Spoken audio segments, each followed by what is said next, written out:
Imagine falling asleep every night with a clear mind, a calm heart, and zero tension weighing you down. No overthinking, no regrets, no endless loops of what-ifs, just peace, deep, real peace. But let's be honest, how often do you actually feel that way when your head hits the pillow? Most people lie in bed feeling stuck in the same old thoughts.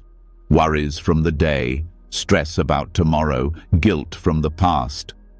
The body is tired, but the mind keeps spinning like a fan that won't turn off.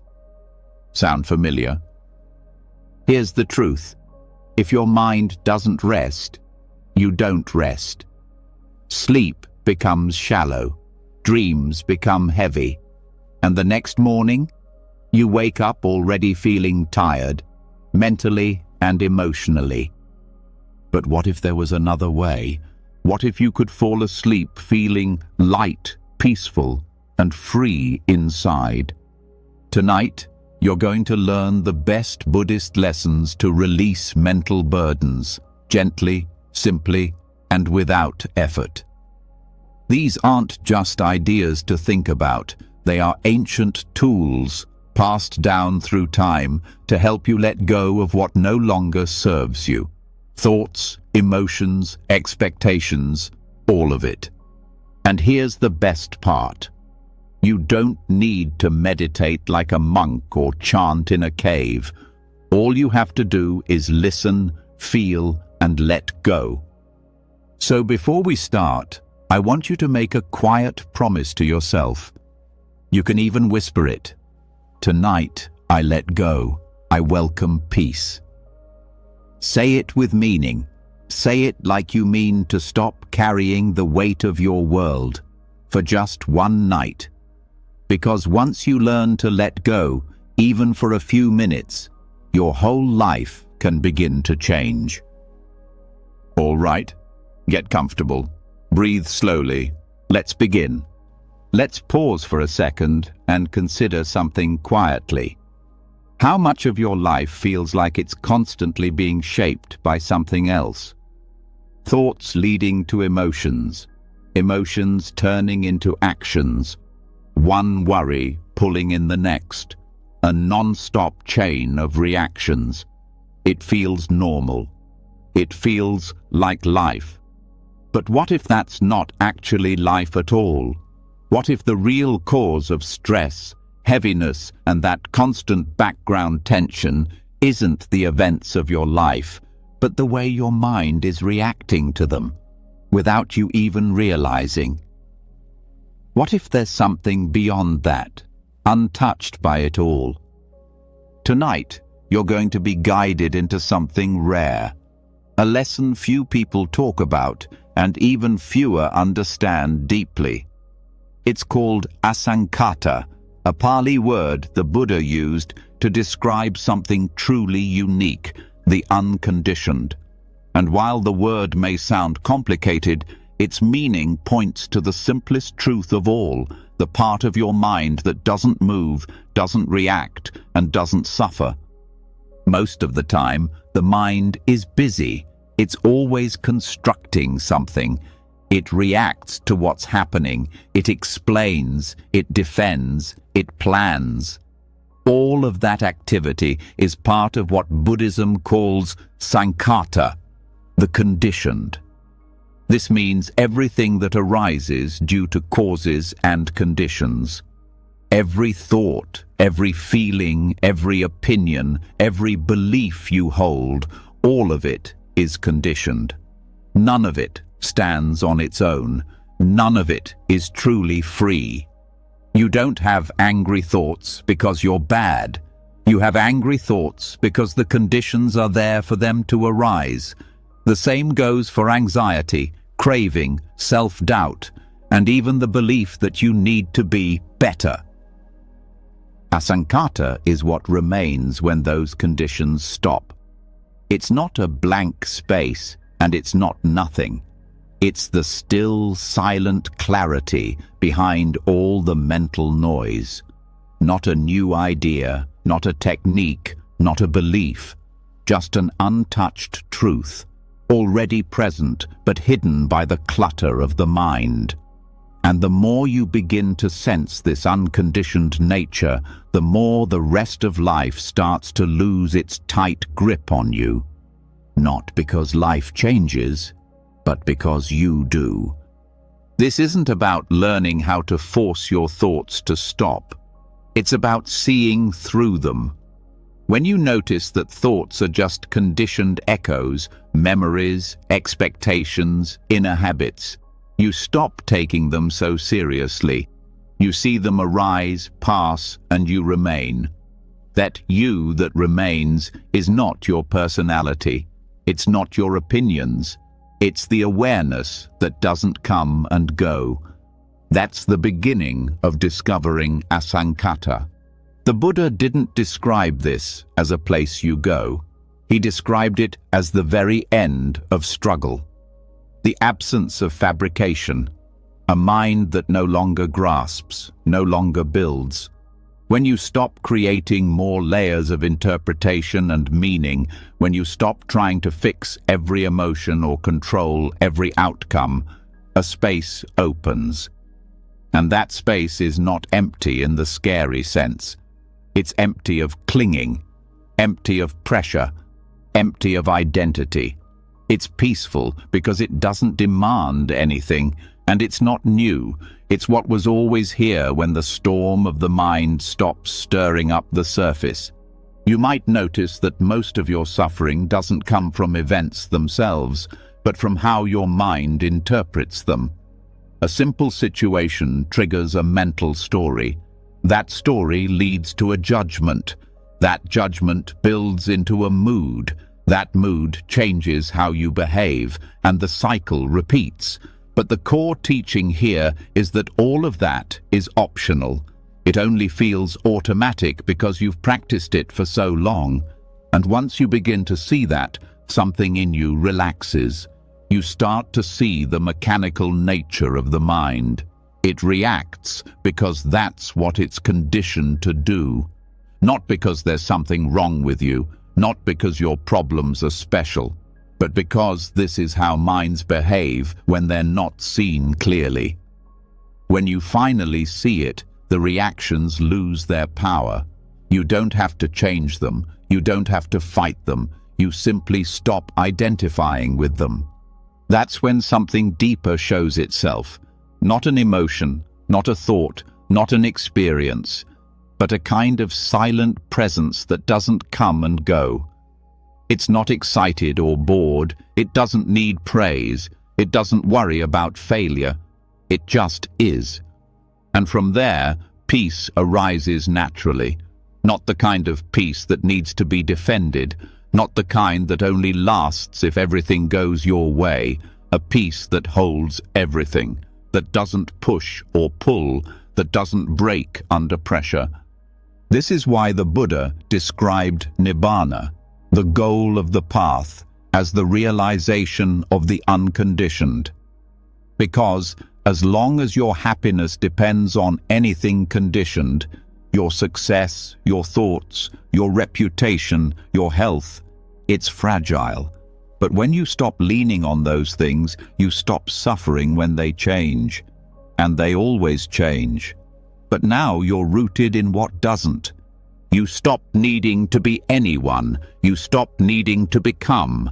That's freedom. Not the freedom to do whatever you want, but the freedom from needing to do, be, prove, achieve, or escape. A kind of contentment that can't be earned because it was never missing. It was only buried. And so the path becomes clearer. Not a path of gaining, but of releasing. Letting go of the identity built from thoughts. Letting go of the emotional storylines. Letting go of the belief that peace comes later. It comes now, when the mind is no longer chasing anything. This doesn't mean becoming passive. You still live. You still speak. You still care.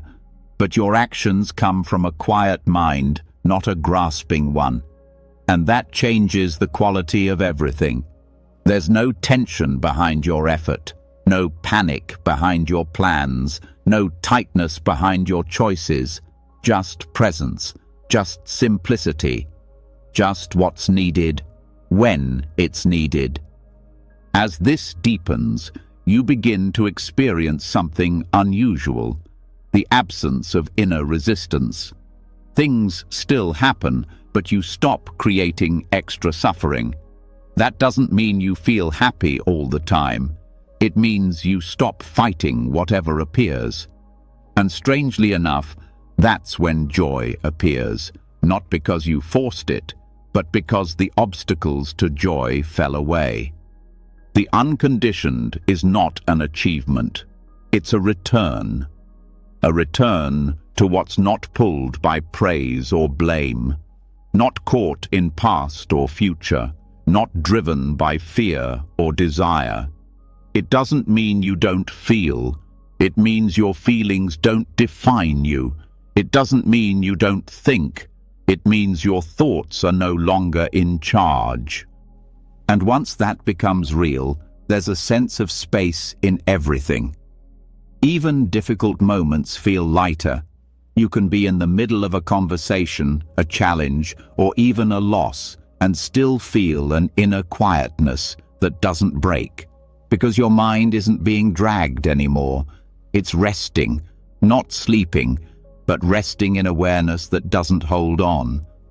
This is the teaching of Asankata, not a doctrine, not a belief system, but a glimpse into a part of consciousness that is already free.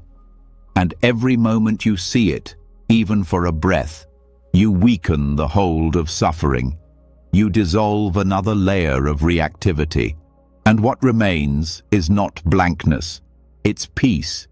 So tonight, as the noise of the day begins to fade and your body starts to relax, just allow the mind to settle. Don't force it. Don't fight it. Just notice the space between thoughts, the quiet before the next story, the pause between emotions. That space is already free. That space is already whole. That space is the unconditioned. Let yourself fall into it, gently, slowly, as if returning to something you never really left, because you didn't. You were just distracted. Now, there's nothing left to fix, nothing left to become, nothing to fear. Let yourself rest and let that stillness carry you into sleep. And so, the silence remains. After touching even briefly the unconditioned, something becomes obvious. It was never a matter of adding more. It was about recognizing what didn't need to be there in the first place. But now comes a deeper look, not at the big, loud distractions of life, but at the quiet structures hiding inside the way we think, the hidden architecture of the mind that never stops building, shaping, interpreting, without permission. It is subtle, it is constant, and it creates a pressure that most people never even notice until it stops. This is the suffering not of pain or loss, but of mental construction itself. The Buddha called it Sankhara Dukkha, the deep, quiet discomfort born from formations. Tonight, that's what we explore. Sankhara, in its essence, means formations. These are not things you do, but patterns your mind creates in every moment. Formations of thought, formations of emotion, formations of perception. They're not random, they're not wrong, but they are automatic, and they are exhausting. The moment you open your eyes in the morning, they're already working. Before you decide what to feel, the mind is naming, comparing, filtering, narrating. Even the thought, "I just woke up," is a mental formation. It seems natural, it seems neutral. But every formation is an action. It uses energy. It subtly pushes against experience to reshape it into something familiar, something manageable. The problem is, these formations are not built on wisdom. They're built on memory, desire, fear, culture, habits. Every label you give something, beautiful, boring, unfair, useful, creates a slight tension, a distance, a judgment. And with that judgment comes dukkha, not always painful, but always a kind of unease, a background discomfort from never meeting the moment directly, always seeing it through a mental filter. These filters are not personal. You didn't choose them. They were given to you through language, upbringing, repetition. But they now live in your mind like automatic software. That's why someone can compliment you, and instead of feeling joy, a tightness forms. Because the formation that says, "I must always be enough," is triggered. Or why silence with a loved one brings unease, not peace, because the mind is forming the thought, "They should say something now." These moments seem small, but they happen constantly, and they accumulate into a kind of inner pressure. What makes sankhara dukkha so difficult to notice is how subtle it is. It's not screaming, it's whispering under every thought. A constant shaping of experience that makes it feel like you always need to be adjusting, reacting, preparing.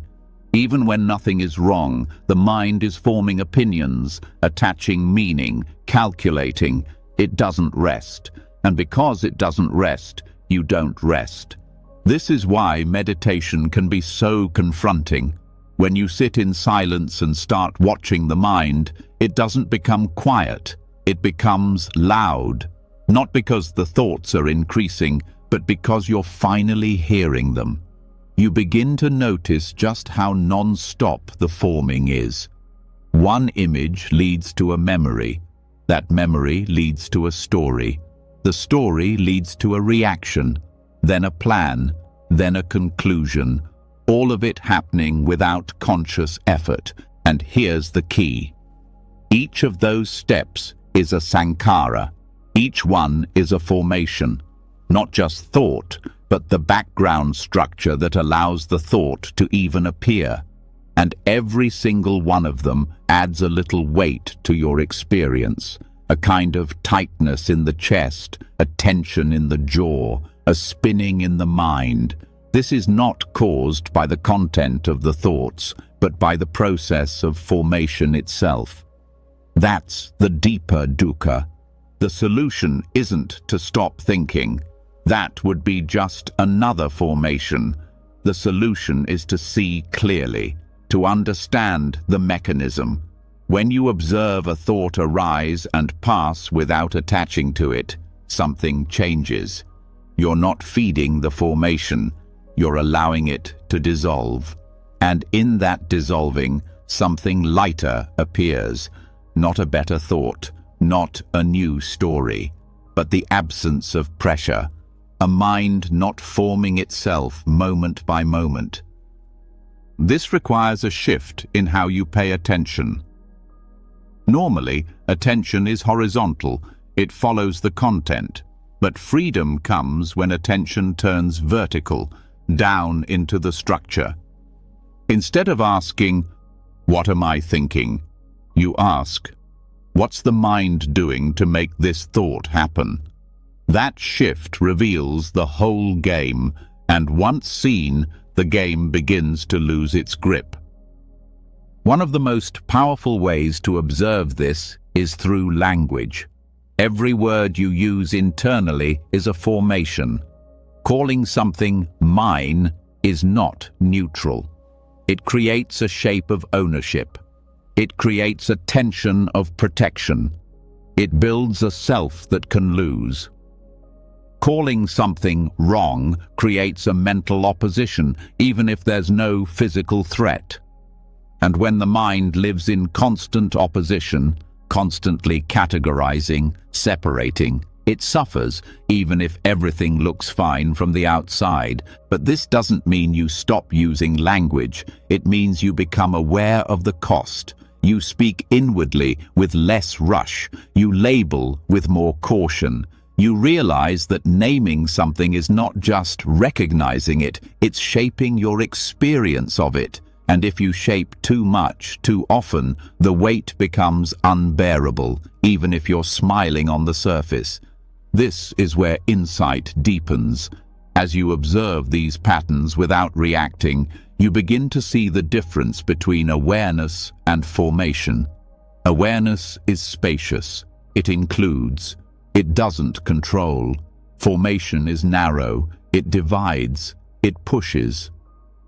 When you rest in awareness, there's no need to manage every feeling or thought. They can come and go like wind through open windows. But when you live in formation, you're constantly rearranging the furniture of your mind, hoping it'll make you feel safe. This internal rearranging is not wrong. It's just exhausting. And that exhaustion becomes your emotional baseline. You forget what peace even feels like. You think anxiety is natural. You think tightness is normal. You think effort is the only way to be okay, but it's not. These are all symptoms of sankhara dukkha, the burden of a constantly forming mind. The Buddha pointed out that liberation doesn't come by perfecting the formations. It comes by letting them go. And not just once, but again and again. Not because you're rejecting the world, but because you see that your interpretation of the world is what's making it so heavy. In that seeing, something begins to soften. You don't fight the thoughts, but you don't follow them either. You don't suppress emotions, but you don't let them carry you. You stop identifying with the architecture of the mind, and you step back into the space that sees it all. This is not detachment in the cold sense. It's freedom in the warmest sense. The freedom to be with life without reshaping it in every moment. Without the need to adjust your personality to feel loved. Without the need to defend every opinion. Without the need to add meaning to every silence. That's the end of sankhara dukkha. Not the end of thought, but the end of the pressure to make thought into your identity. This kind of release can't be forced. It grows from clarity, from noticing the moment the mind starts to shape and gently choosing not to follow, from recognizing that craving is a formation, aversion is a formation, even the spiritual seeker identity is a formation. They may be useful at times, but they are still part of the machinery. And the machinery will always create friction. That's what it does. But you are not the machine. You are the space in which it runs. And when you stop feeding it with identification, it begins to slow. Not because you made it, but because the fuel is gone. And what replaces it is not blankness, but spaciousness. A clarity that sees the world without filters. A presence that doesn't need to rearrange anything to feel complete. This presence doesn't argue, it doesn't explain, it simply sees. And in that seeing, the weight lifts. What once felt like responsibility now feels like choice. What once felt like survival now feels like flow. This doesn't mean you don't act. It means your action comes from freedom, not from reactivity. It's cleaner, it's kinder, it's less personal and more connected. And in this, a quiet joy emerges. Not the joy of excitement, but the joy of rest. The joy of not needing to constantly become something. The joy of experiencing without interpretation. That joy is subtle, but it's steady. And it doesn't depend on anything staying the same. It survives change because it doesn't come from form. It comes from what sees form clearly. This is the gift of recognizing sankhara dukkha, not just as an idea, but as a living experience. Once you taste the difference between constructed perception and bare awareness, you stop confusing them. You stop chasing highs, you stop fearing lows. You realize the middle is not boring, it's the most peaceful place there is. And the more you return to it, the less you want to leave. Not to escape life, but to meet life without the burden of constantly making sense of it. To finally feel things fully without being ruled by them. To live not from pressure, but from presence. So now, as your body softens and your mind begins to slow, let all the formations loosen their grip. You don't need to hold every thought. You don't need to explain every feeling. Let the shaping stop. Let the interpreting rest. Let the meanings fall away. And as you do, you'll notice something gently waiting underneath. A peace not formed, a rest not built. A presence that was here all along. Let it hold you now. Let it carry you into sleep. When the mind stops building, stops commenting, stops interpreting, something remarkable starts to happen. First, there's silence, then stillness. But beyond that, beyond even the release from mental formations, there is something far more profound. A threshold rarely crossed, rarely spoken about, and yet present at the core of the Buddhist path. A state not of awareness, not of peace, but of absence. Not a dullness, not unconsciousness. A cessation so complete, so still, it resets everything. This is Chitta Nirodha, the cessation of mental activity. And it is the next step in this unfolding. In the teachings of the Buddha, this state is not just a metaphor or an idea. It is an actual experience reached through the deepest meditative absorption, a state known as Nirodha Samapatti. This is not just deep relaxation. This is not bliss. This is not spacious awareness. This is the full stopping of mental consciousness. No thought, no feeling, no perception, no time, not sleep, not trance, but the complete shutting down of the mental engine, like switching off the power, without fear, without resistance. This may sound frightening. How can something so extreme be part of the path to liberation? But the key is in what happens after.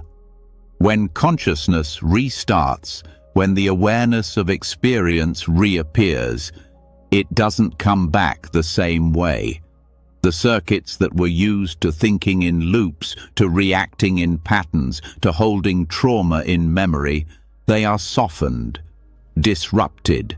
The habitual grooves are smoothed out. The restart is clean.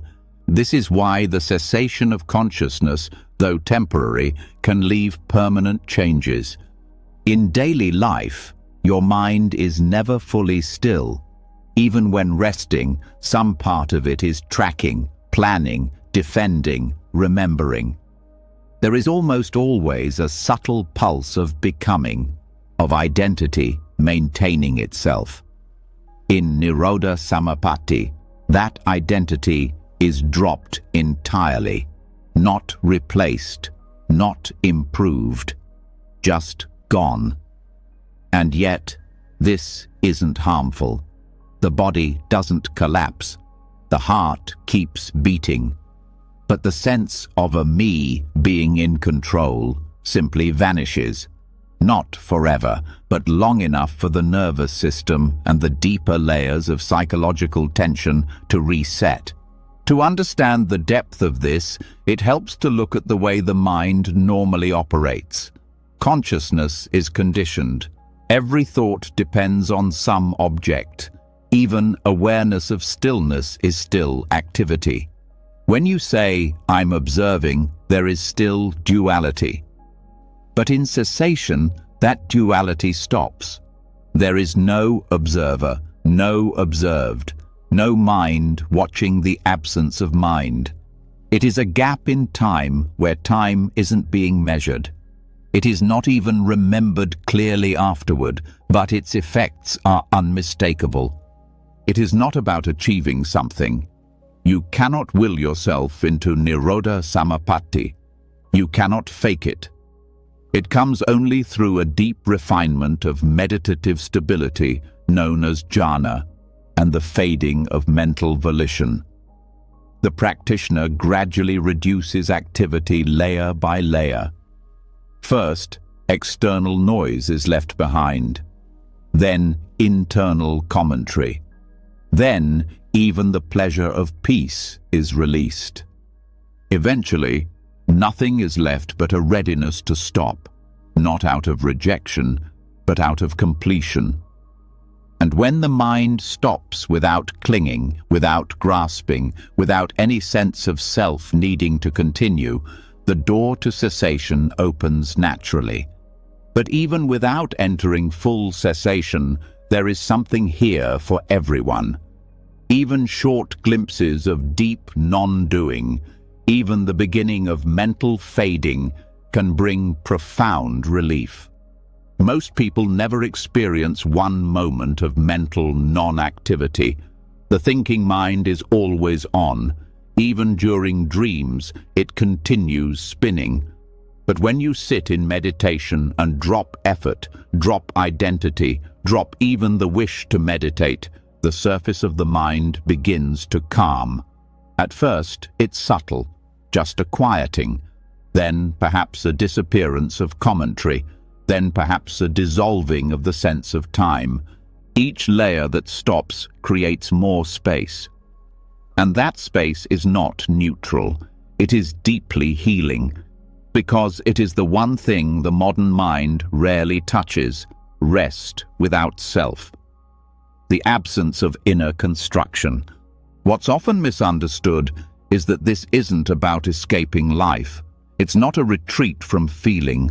It's not suppression. It is, in fact, the most honest state the mind can experience, because it has nothing to hold on to.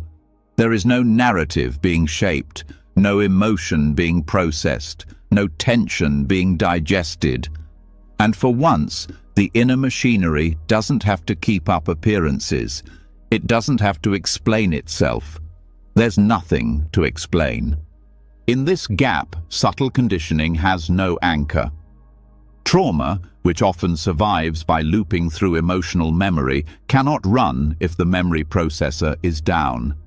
Identity patterns, which depend on thought reinforcement, weaken when thought stops. Fear, which needs mental projection to stay alive, falls away when there is no one projecting. The beauty of this is that nothing needs to be done for this healing to happen. No analysis, no confrontation, just the natural intelligence of the mind unwinding itself when given the space to shut off. And when it returns, even if the ego reappears, it is a little looser, a little lighter, less quick to defend, less desperate to be solid. Even those who never formally enter the deep states of cessation can still taste its flavor in glimpses, in moments where awareness is quiet and unclinging. Even for just a breath, the system lets go. And the longer those moments are trusted, the more the mind learns that it can rest deeply without losing control. That is key. Learning to rest without control. Not managing stillness, but surrendering into it. This is the opposite of what most people are taught. From childhood, we're trained to manage experience, label emotions, plan responses. The idea of turning the mind off entirely is foreign, even scary. But once you've tasted it, once you've known that the world doesn't end when your inner dialogue disappears, you never see thinking the same way again. You don't hate it, you don't chase it, you just stop needing it every moment. This is not about being empty of thought all day long. It's about knowing that a place of full silence exists. and that even a few seconds of touching it can undo hours of inner pressure. Because the stillness you contact there is not just absence, it is potential. It is the womb of clarity. And from that silence, the mind re-emerges softer, clearer, kinder. There are teachers who say, real meditation begins when the meditator is gone. This is what they mean. As long as someone is doing meditation, the conditioned mind is still present, still forming, still managing. But when there's no one left to do anything, meditation stops being a practice and becomes a disappearance. Yet this disappearance isn't an annihilation. There's no fear in it. The fear of losing the self only exists as long as the self feels necessary. Once you see that life doesn't collapse when you are gone, a new kind of confidence arises, not the confidence of knowing things, but the confidence of not needing to know. This is perhaps the deepest reset the nervous system can receive. A complete break from the inner project of becoming, a full stop of the endless work of self-maintenance. And when the system returns from that break, it doesn't come back frantic, it comes back clear. What matters most here is trust. The trust to let go of the inner process. The trust that nothing bad will happen if the self disappears. That even without thought, without control, without effort, you will still be. Not the you think you are, but the awareness that never needed construction. You can't force this trust, but you can grow it slowly, by practicing sitting without agenda, by allowing thoughts to fade without pulling them back, by gently refusing to participate in every mental event, and then by noticing without judgment what remains. You may find that what remains is not a lack, but a fullness, a quiet presence, a mind no longer chasing itself. And as you rest there longer, the pressure to be someone relaxes. The weight of your history lifts. The loop of needing to fix everything pauses. And in that pause, you're not erased. You are revealed. This is the heart of Chitta Nirodha, not a mystical state far away, but the potential of every moment when the mind lets go so completely it stops being the one doing the seeing. The one feeling the silence is not a self. It is the silence itself. So as this night deepens and thoughts begin to dissolve again, trust what is quiet. Let it stay quiet. You don't need to name this moment. You don't need to manage it. You don't even need to stay aware of it. If everything fades, that's okay. If nothing is left, let that be. The world will still turn. The breath will still move. The body will still rest.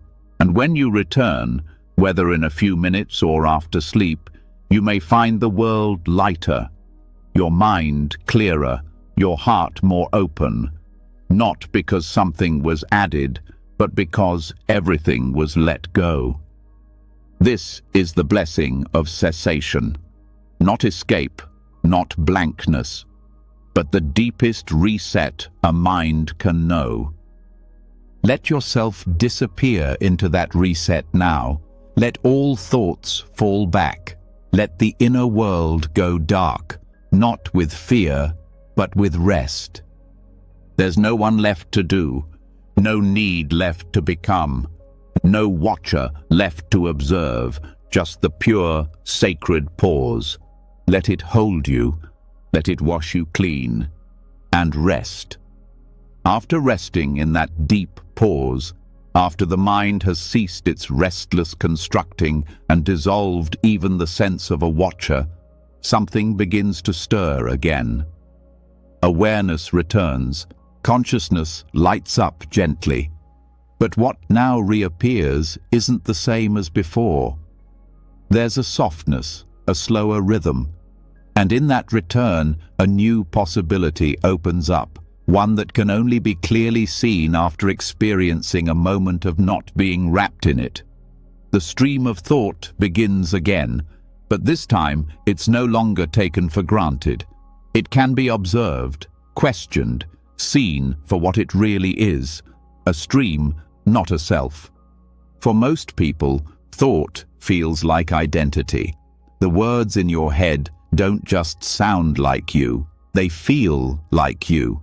The tone, the reactions, the assumptions, the opinions, they all come dressed in your voice, backed by your memories, shaped by your past. And so, when a thought appears, it's not treated like a passing moment. It's treated like the truth, like something that must be defended, believed, or acted on. That's how stress grows, by treating mental commentary as personal. But what if it isn't? The Buddha pointed to this very question.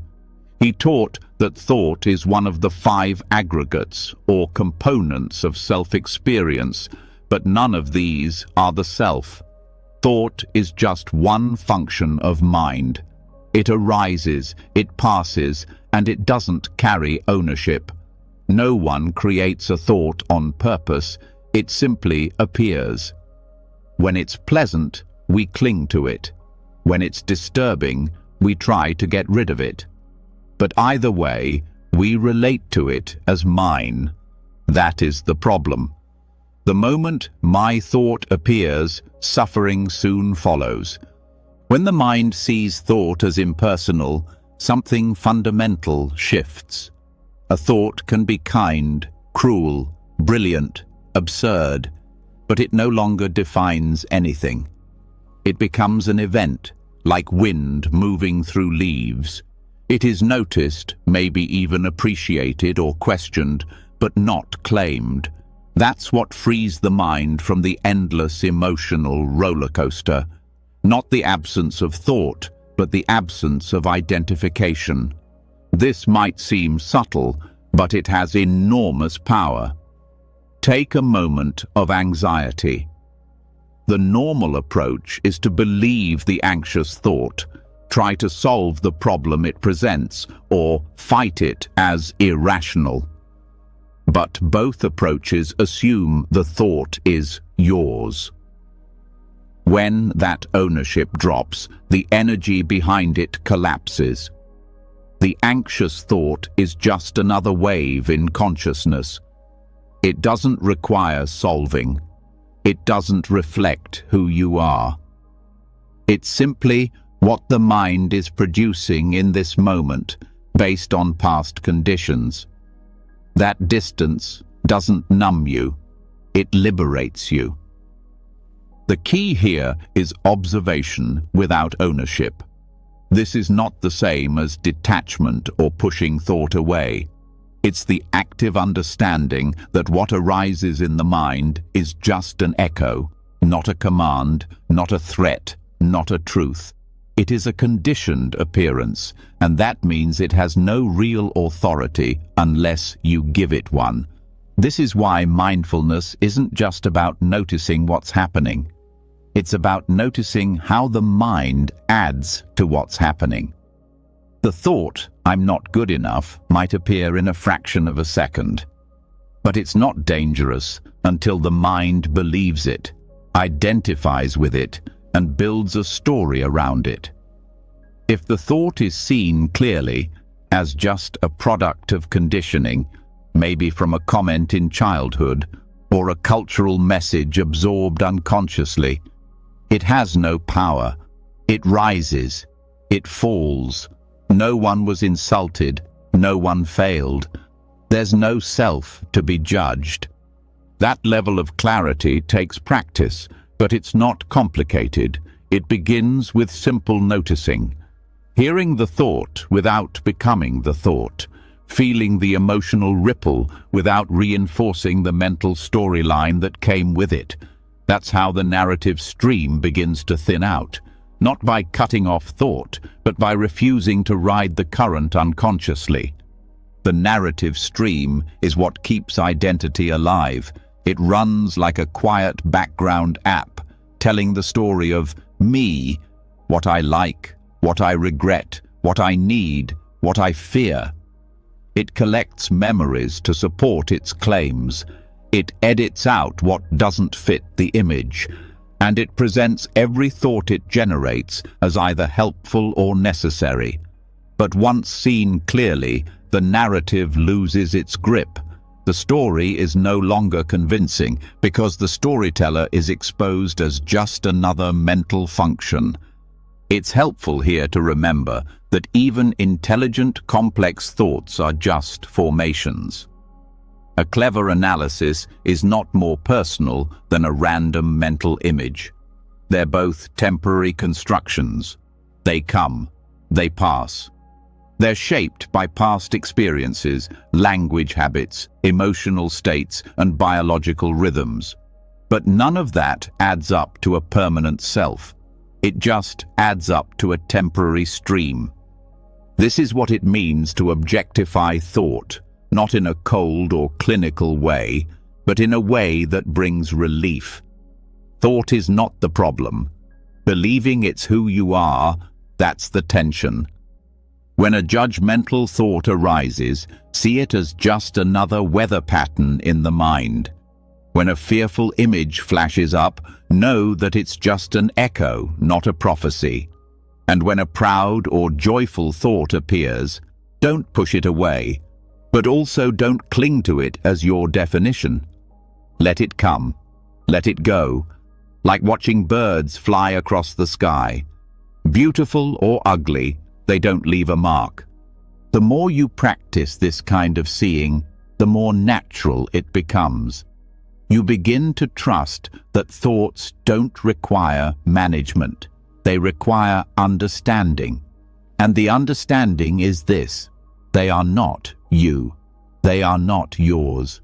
They are not permanent. And they do not require action unless there is wisdom behind that action. This kind of internal spaciousness changes how you speak to others, how you handle criticism, how you deal with pain. You begin to pause before reacting. You start noticing the story forming and choosing not to believe the first version. You become less caught in self-defense because the self being defended is no longer taken so seriously. This is not apathy. It's maturity. It's the calm of someone who has stopped confusing noise for meaning. You'll also notice the volume of thoughts starts to decrease, not because you're suppressing them, but because you're no longer fueling them. A thought needs attention to survive. Identification is its food. When attention becomes clear and calm, the thoughts that once dominated your inner space begin to dissolve faster. Not all at once, but steadily. The loops become shorter, the compulsions become weaker, and what remains is a kind of inner quiet that holds everything without clinging. There's also a hidden benefit here. Creativity becomes purer. When thought is no longer personal, it becomes playful. Insight arises more freely. Solutions emerge more fluidly, because the mind is no longer blocked by self-reference. Even art, writing, or problem-solving improves, not through effort, but through space. But perhaps the greatest gift is this: suffering becomes optional. You still feel pain. You still face challenge. But the mental commentary that turns discomfort into suffering no longer has a grip. A physical ache doesn't become a story of injustice. A moment of awkwardness doesn't spiral into shame. A mistake doesn't define your identity. Because without the narrative stream tying everything together, there's just this moment, complete, real, and unburdened.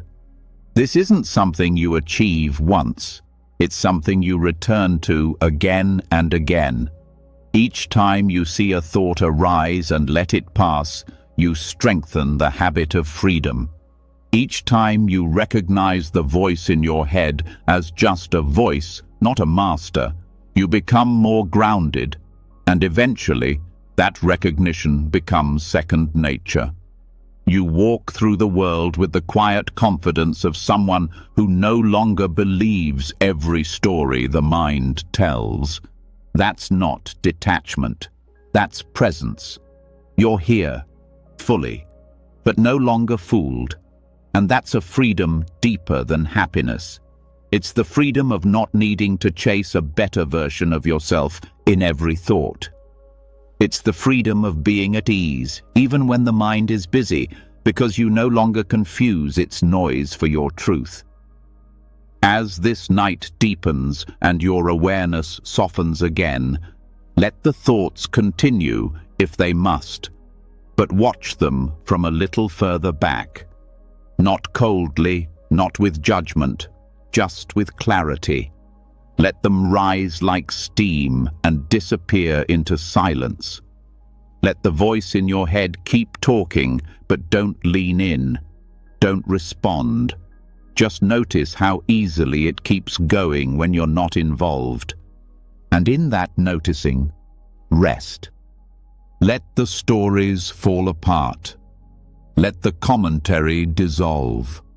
Let the weight of meaning fade. Thoughts will come. Let them pass. You are not what appears. You are what remains. And that is peace.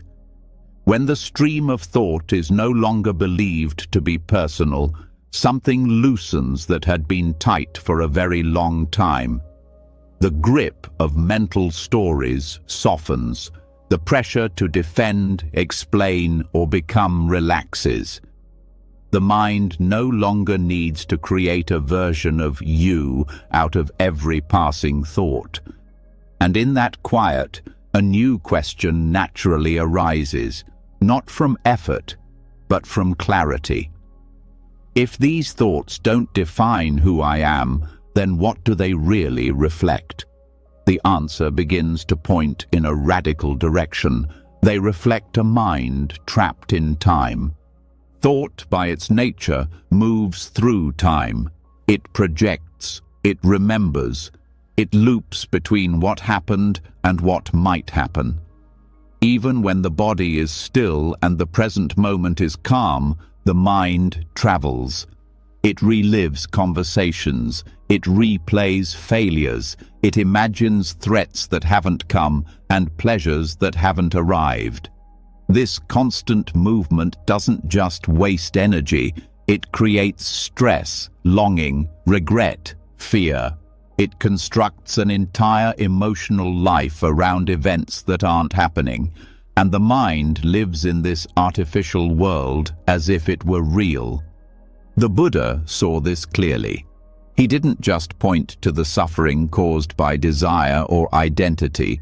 He pointed directly at the illusion of time as one of the deepest roots of human confusion. Not time in the physical sense. The clock still turns, seasons still change, but the psychological experience of time, the one carried inside the mind, is almost entirely invented. It is a mental habit, not a reality. And this habit keeps the mind busy with ghosts. Most of the pain people carry does not come from what is happening. It comes from what they believe has happened, or what they fear will happen. Regret is the mind building a narrative around a past that no longer exists. Anticipation is the mind preparing for something that may never arrive. In both cases, awareness is pulled away from presence and absorbed into abstraction. It's not just a distraction, it becomes a prison, because you cannot act in the past and you cannot live in the future, but the mind insists on staying there. This is why timeless awareness is not a luxury, it's not a poetic concept, it's liberation. The moment the mind stops referencing what was or what might be, it becomes light. the weight of years drops, the emotional burden of old events vanishes, not because they are erased, but because their grip on the present is released. Time only controls your life if you believe its stories. When you don't, you wake up. To begin seeing through the illusion of time, attention must return again and again to direct experience. What is happening right now, without a single reference to what came before or what comes after? This is not about losing memory. It's about no longer building identity out of memory. It's not about ignoring the future. It's about no longer trying to live in a place that isn't real. The present moment is often dismissed as simple or even boring. That is only because the mind has been trained to live elsewhere. When awareness actually stays in this moment, not through effort but through recognition, something opens. The colors are sharper, the breath feels deeper. The tension that once felt normal is suddenly seen as optional because it was being held up by thoughts that required time to exist. Even the sense of self relies on time. Who you believe you are is shaped by who you think you were. The idea of becoming better depends on an imagined future. But when both past and future are seen as mental activity, nothing more than images and words, the whole identity structure begins to weaken. That is not a loss, it is a relief. This doesn't mean the mind stops functioning. Planning still happens. Memory still appears. But they no longer feel personal. They are tools, not homes. They are practical, not defining. You plan a trip without becoming the one who must control every step. You remember a mistake without becoming the one who failed. The moment the mind returns to now, the pressure created by those stories falls away. This kind of presence is not found by straining for it. It's revealed when the illusion of time is gently seen through. Every time you catch the mind drifting into a past event, you have a chance to question it. Is this memory helping me? Or is it replaying out of habit? Is this worry based on something real? Or is it a projection I've mistaken for certainty?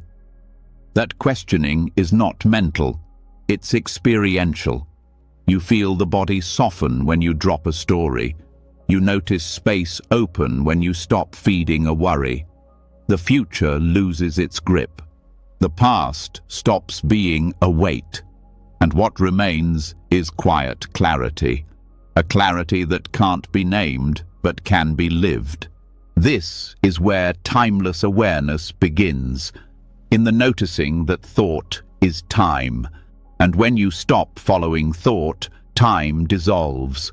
What remains isn't static, it's alive, it moves, it breathes, but it doesn't pull you out of yourself, it doesn't carry you away, it holds you in presence. This shift changes how you meet everything. Relationships become lighter because you're not constantly comparing now to what used to be. Emotions pass more freely because they're not linked to long chains of memory. Work becomes more focused because your energy isn't split between doing and worrying. Life starts to flow without the drag of interpretation, and when challenges come, they are met directly. Not with stories about how similar this is to a previous failure, not with fears about what this might mean tomorrow. Just presence, meeting what is. That presence is intelligence. It responds with clarity. Because it's not caught in the fog of imagined outcomes. One of the deepest insights here is that suffering depends on time. Not just because of what's remembered or anticipated, but because suffering needs a narrative to survive. Pain can be intense, but without a story, Pain stays as sensation. It moves. It changes. It doesn't turn into suffering. It's the thought, "This shouldn't be happening," or "This always happens to me," that turns pain into a burden. And that thought is always rooted in time. When awareness sees that clearly, it starts to pull back from the timeline. Not as avoidance, but as liberation. You stop needing to fix the past. You stop needing to control the future. You do what needs to be done, but you're no longer wrapped in anxiety or guilt. You are simply here. This here-ness is not shallow. It is the most direct access point to reality, because all of life unfolds now, not yesterday, not next week, now. When that becomes more than an idea, when it becomes your center of gravity, life feels different. Not because everything is easier, but because you are no longer dragging 1,000 invisible weights behind you. This clarity isn't loud. It's not dramatic. It's soft and stable. You wake up with less urgency. You speak with more ease. You stop rushing through meals, through conversations, through yourself. You begin to live instead of manage, and in that, the mind finds rest. This isn't a denial of responsibility. You still show up, you still care, but your caring comes from presence, not panic. You remember what matters without clinging to what can't be changed. You prepare without collapsing into fear. You live with a quiet trust, not in the future, but in the intelligence of now. Over time, this awareness grows. You notice when time-based thinking starts to take over. You don't judge it, you don't resist it, you simply return, over and over, until returning becomes natural, until the pull of the timeline loses its strength. This is not a concept to memorize, it is a doorway to walk through, the doorway of presence. It doesn't require silence. It doesn't require stillness. It requires only that you stop believing that life is elsewhere. Because it isn't. It never was. The breath has always been here. The sound, the touch, the feeling, they've all been pointing to this moment. But the mind, trained by time, kept looking away. Now, with new clarity, that looking begins to slow. The turning outward becomes turning inward. Not to analyze, but to be, to rest, to meet life as it is, without the weight of before, without the worry of after. Let that resting deepen. Let thought fall away, not because it's wrong, but because it's not needed. Let the stories go quiet. Let the habit of projecting pause. Let this moment be enough, not as an idea, but as a felt reality. Time will still move, but you don't have to move with it. Stay here, let the timeline dissolve, and let yourself rest in the freedom that has no before, no after, only this. When the grip of time begins to loosen and the habit of projecting into the past and future dissolves, the mind starts to meet life directly, unfiltered, unmeasured. But something subtler often remains, hiding just beneath that clarity. Even in the absence of thought about tomorrow, even when memory no longer clouds the moment, there can still be a quiet tension in the background. It doesn't announce itself loudly. It doesn't say, "I'm worried," or "I'm planning." It simply wants. Not for things, not for success, not even for peace, but to exist in a particular way, to be someone, to be real, to become. This is bhava-tanya, the craving for becoming, and it binds the heart just as tightly as desire or fear. the drive to become, is deeply rooted. It is not just a wish to survive or achieve. It's more than ambition or self-image. It is the invisible fuel behind identity itself. It pushes the mind to constantly position itself to be a good person, a spiritual person, a productive person, a healed person. And it doesn't stop when goals are met. It simply shifts to the next form, a new self to manage, a new role to inhabit. The becoming continues even in silence, even during meditation. It's not loud, it's woven into the feeling of I am. This sense of being someone is not often questioned. In daily life, it appears harmless, even helpful. It gives structure, motivation, personality. But under closer attention, it creates tension. Every identity has boundaries to defend, standards to meet, comparisons to endure. Every form of self, even the noble ones, carries with it a subtle fear. Fear of failing to maintain it. Fear of not being enough. Fear of being nobody. Bhavatanha is the craving that hides in these roles. The subtle leaning toward becoming something definable, holdable, nameable. It may appear as the wish to be understood or the hope of being seen as valuable.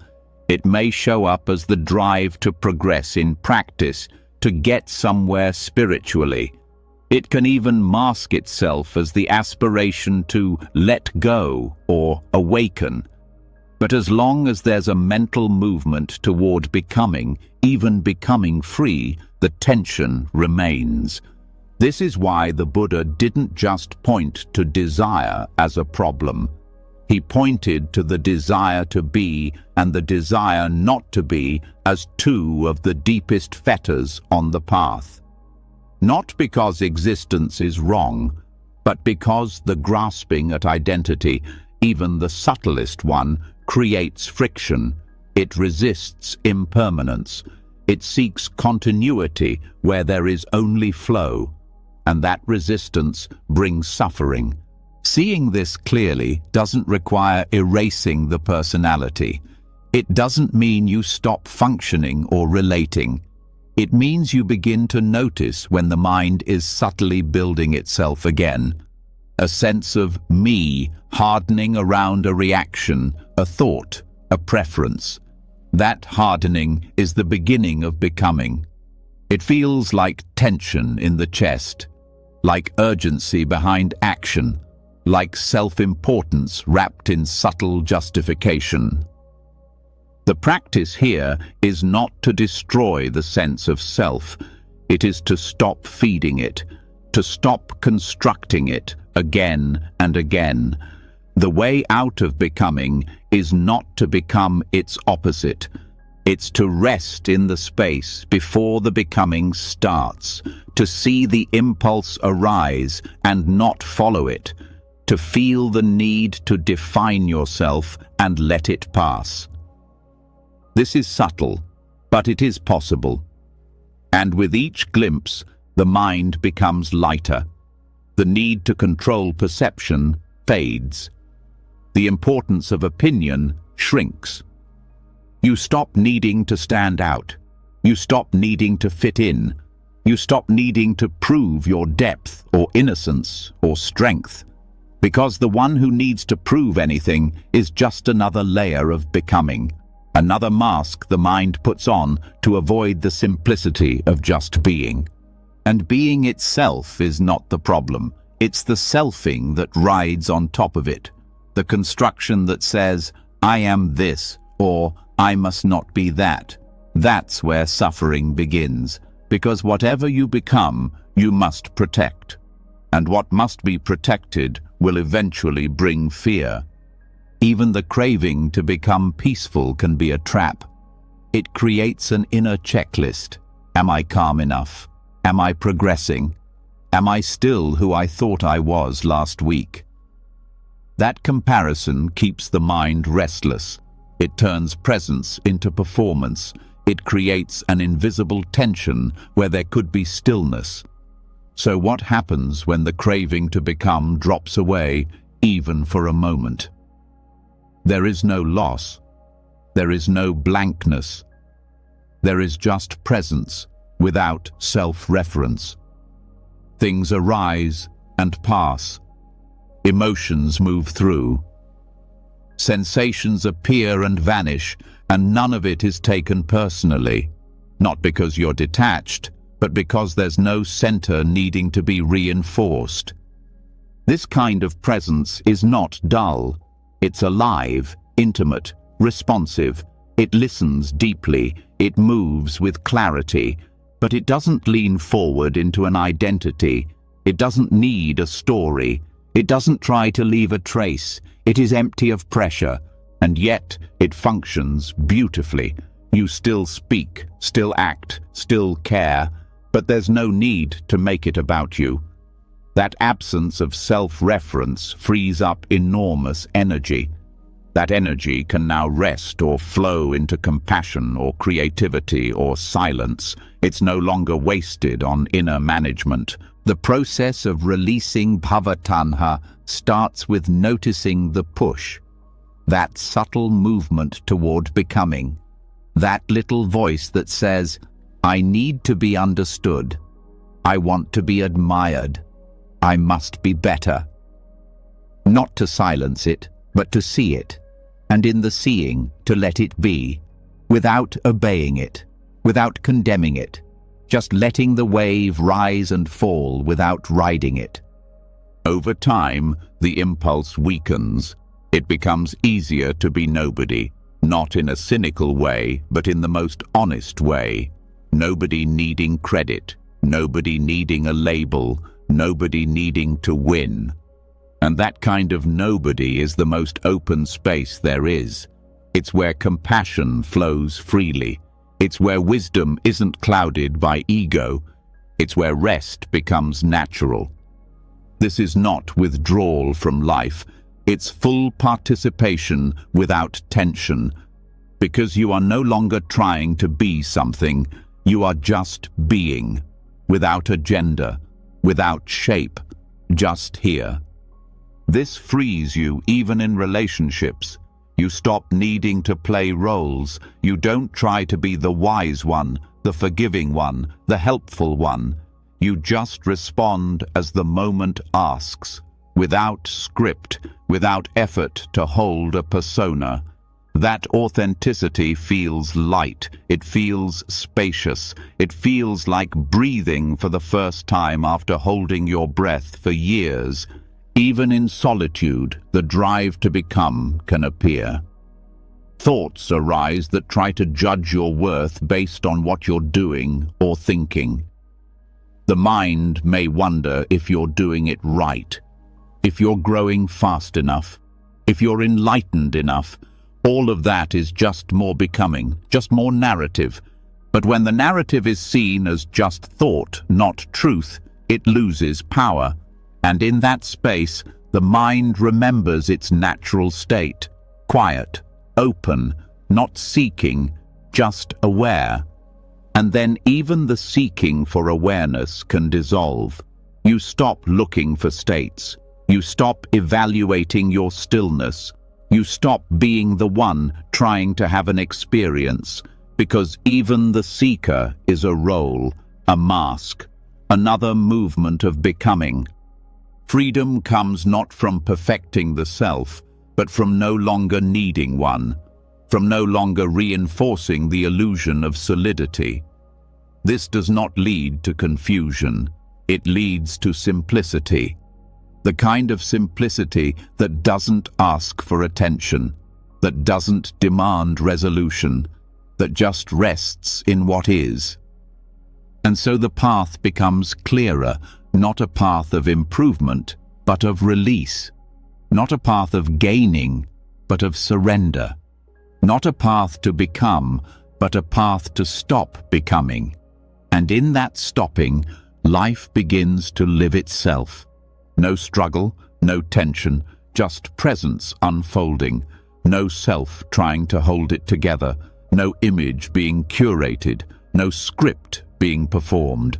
Let that kind of stillness take root now. Let the identity loosen. Let the becoming fade. Let yourself return not to a new version of you, but to the absence of version.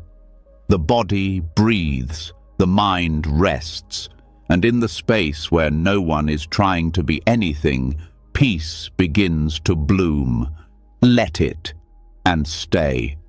As the craving to become quietly dissolves, a new kind of peace begins to emerge. Not the peace that comes from achieving something or arriving somewhere, but the kind that grows from no longer needing to be anything at all. There is a lightness, a simplicity in this freedom. But even here, in this depth of letting go, there's one more form the mind often clings to without noticing. One more mask it wears while pretending not to wear any. It is subtle, it is noble, and it is deeply convincing. The identity of the spiritual seeker. This role doesn't shout. It whispers. It says, "Keep going, you're almost there." It encourages sincerity, dedication, and honesty. It guides you through suffering, through confusion, through transformation. It promises clarity, stillness, awakening. But hidden within this helpful voice is a shadow, the belief that you are someone progressing on a path, the belief that your worth is measured by how far you've come, the belief that there is a destination to reach and a self who will reach it. This belief can sustain the journey for a long time. It fuels practice, it motivates growth, it offers meaning when everything else falls apart. But eventually, it becomes its own kind of cage. Because as long as you are someone walking a path, you are still building an identity. And identity, even a spiritual one, requires protection, comparison, defense. It subtly resists the very thing it seeks. This resistance is easy to miss. It's hidden behind noble goals and pure intentions. The wish to awaken, the commitment to truth, the effort to be mindful, compassionate, or wise. All of these arise within the idea of becoming something better. But no matter how beautiful the qualities, the craving to be a spiritual person is still craving. And craving always brings contraction. It's not wrong to begin this way. Everyone starts somewhere. The wish to end suffering, to live with clarity, to understand life, these are deeply human and deeply sacred. But if they harden into an identity, they become just another thing to carry, another role to perform, another standard to live up to. The mind begins to compare. Am I more peaceful than before? Am I as awakened as that teacher? Am I failing if I still get angry? These questions are not signs of awakening. They are signs that the path has become a mirror, a way to measure yourself, a way to protect an image of progress. And every time that image is threatened by confusion, by difficulty, by human emotion, the spiritual self tightens. It doesn't want to lose ground. It doesn't want to appear wrong. It resists the flow of life to preserve the story of being on the path. Even in meditation, this shows up. The mind chases silence. It judges distraction. It counts hours. It remembers insights as achievements. It defines depth by the absence of thought. And yet all of this comes from a subtle identity. Someone doing the practice well, someone worthy of being awakened. That someone doesn't exist. It is a fabrication, a refined version of the same ego that chased other forms before it found the Dharma. This is not failure. It's just the next layer to see. The ego does not disappear when you sit still or speak softly. It doesn't dissolve just because your goals are noble.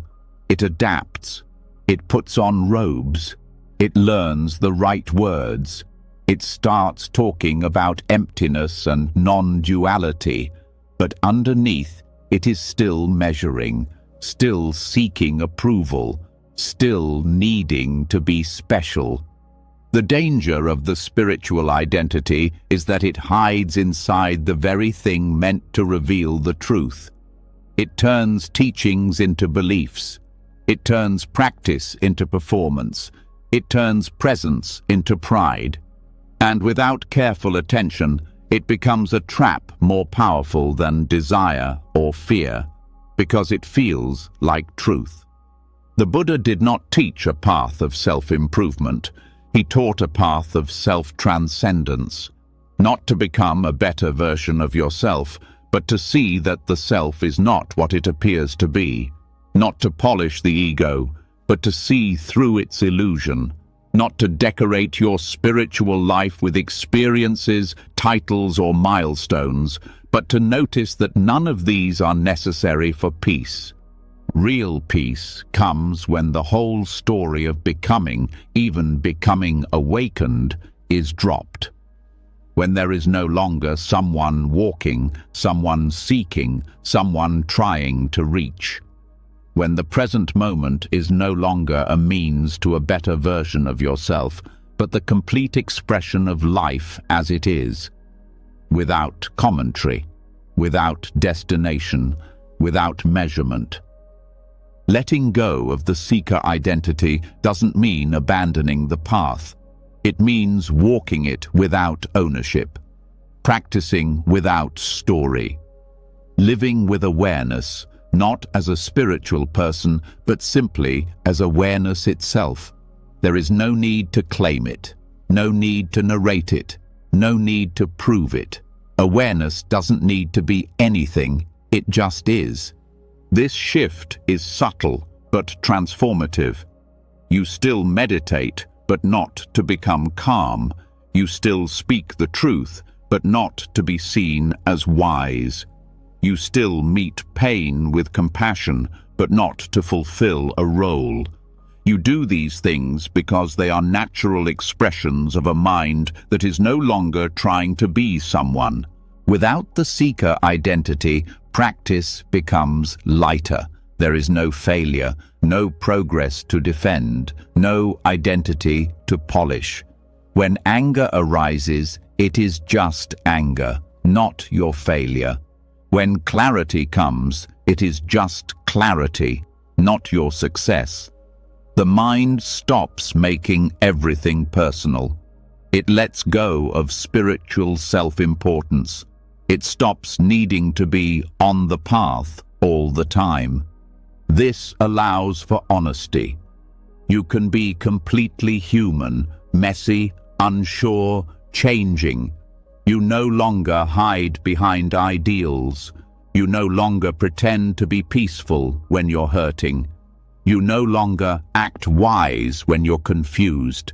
There is no one to protect, only life unfolding. The teachings remain, the practice continues, but the identity dissolves. There is a kind of quiet in this, a deep stillness that doesn't come from effort, but from release. A gentleness that doesn't come from achievement, but from absence. When you're no longer trying to be anything, the heart finally rests. This is what the great masters pointed to. Not a path of accumulation, but a path of subtraction. A stripping away of all that is false. Not to reach a better state, but to realize that there is nothing to reach. The one who seeks awakening is the last illusion to be seen through, and when that illusion falls, there is no need to awaken. There is only what is, undivided, complete.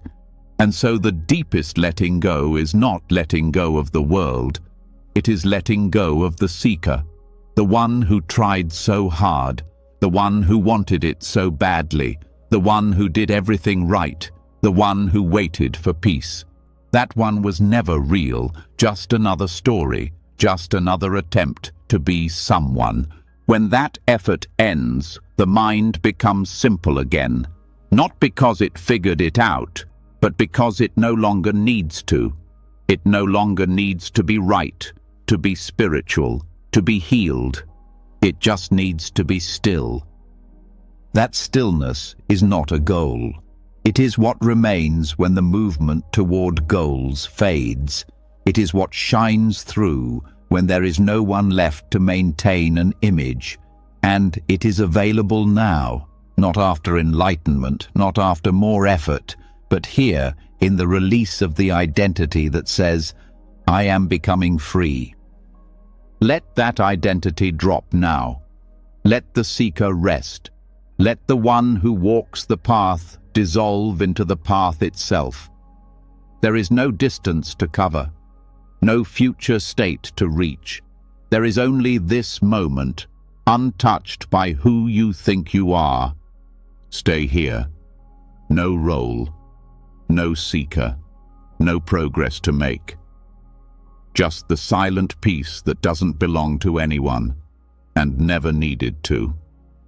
When the path is no longer held as an identity and the seeker gently fades into silence, a deeper kind of freedom becomes possible.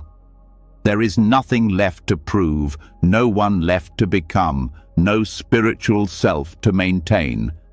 And yet, even in that openness, something else can quietly linger, something older, heavier, less personal, but deeply rooted. It doesn't speak in the voice of your thoughts. It whispers from underneath them. It shapes your fears without asking. It sets limits without reason. It colors your experience, even when the mind is quiet. These are not your burdens. They were never yours. But they live in you, passed down silently, absorbed without question. This is collective karma, the inherited mental weight of family, culture, and history. And it can be released. Collective karma is not about blame or destiny. It's not about punishment or superstition. It's the deeply conditioned patterns passed from one mind to another, one generation to the next. It lives in how people respond to fear, to shame, to praise, to love. It appears in reactions that seem automatic, in beliefs that were never truly examined, in the background stories about who you're allowed to be. This kind of karma doesn't belong to a single person. It's shared, it's cultural, it's inherited. You didn't choose it, but you carry it. You may feel responsible for things that happened before you were born. You may feel the pressure to act in ways that match what others expect. You may feel fear or guilt that doesn't match your current life because the emotional blueprint was given to you silently by those who came before. These patterns are not visible in the way language is. They are lived out in tone, posture, habit, silence. A family that avoids anger may pass down the belief that conflict is dangerous. A culture that glorifies achievement may pass down the belief that rest is weakness. A community that suffered loss may pass down the belief that joy should not be trusted. These beliefs are rarely spoken, but they shape the nervous system, the emotional body, the inner world. To release them, they must first be seen, not just intellectually, but with mindful attention. Mindfulness allows you to notice when a reaction is not fully yours. You feel a flash of fear in a peaceful moment. You notice a wave of shame without clear cause. You pull back from success or intimacy, even though no one is stopping you. These moments hold clues. They point to something inherited, something unresolved. The key is not to analyze, but to observe with clarity. To recognize when your reaction doesn't match the reality in front of you. To ask, is this response mine or is it learned? Is this thought rooted in this moment or does it belong to a deeper lineage of belief? Awareness opens space, and in that space, these inherited patterns begin to loosen. You stop acting them out unconsciously. You begin to respond from now, not from then. The past no longer runs the present, and the burden starts to lift. Insight helps too. When you see clearly that your mother's anxiety wasn't personal, but shaped by her own trauma. When you see your father's silence as his coping, not your fault. When you understand that your ancestors acted from fear because they knew suffering, you stop carrying their emotions as your own. Compassion arises. Not pity, not justification, but the understanding that suffering passes down, not because people are broken, but because they didn't know another way. That understanding sets you free. It doesn't erase pain, but it stops the cycle. You no longer pass it to others. You no longer turn it inward. You no longer act from it when it arises. You see it for what it is, a ghost from the past, not a truth about the present. This is the gift of mindfulness. It creates enough space inside you that you can watch pain arise without needing to become it. You can feel old fear without having to obey it. You can meet generational grief without being crushed by it. You are present, and that presence transforms what it sees. Letting go of collective karma is not about rejecting where you came from. It's about breaking the invisible agreement that says you must carry what was never healed. It's about saying, gently but clearly, this stops with me. Not with force, with awareness, with kindness, with wisdom. You begin to speak differently. You listen more fully. You stop reacting as if the past is happening again. You become a different kind of presence in the world, one that doesn't carry forward the fear, the resentment, the guilt that was passed to you, and in that presence, others feel safe. Not because you fixed them, but because you no longer feed the patterns that harm. You become a mirror for what is possible. You become the space where old karma ends and clarity begins. This process may feel slow at times. The patterns can be deep. They rise when you least expect them. But every moment of mindfulness weakens the chain.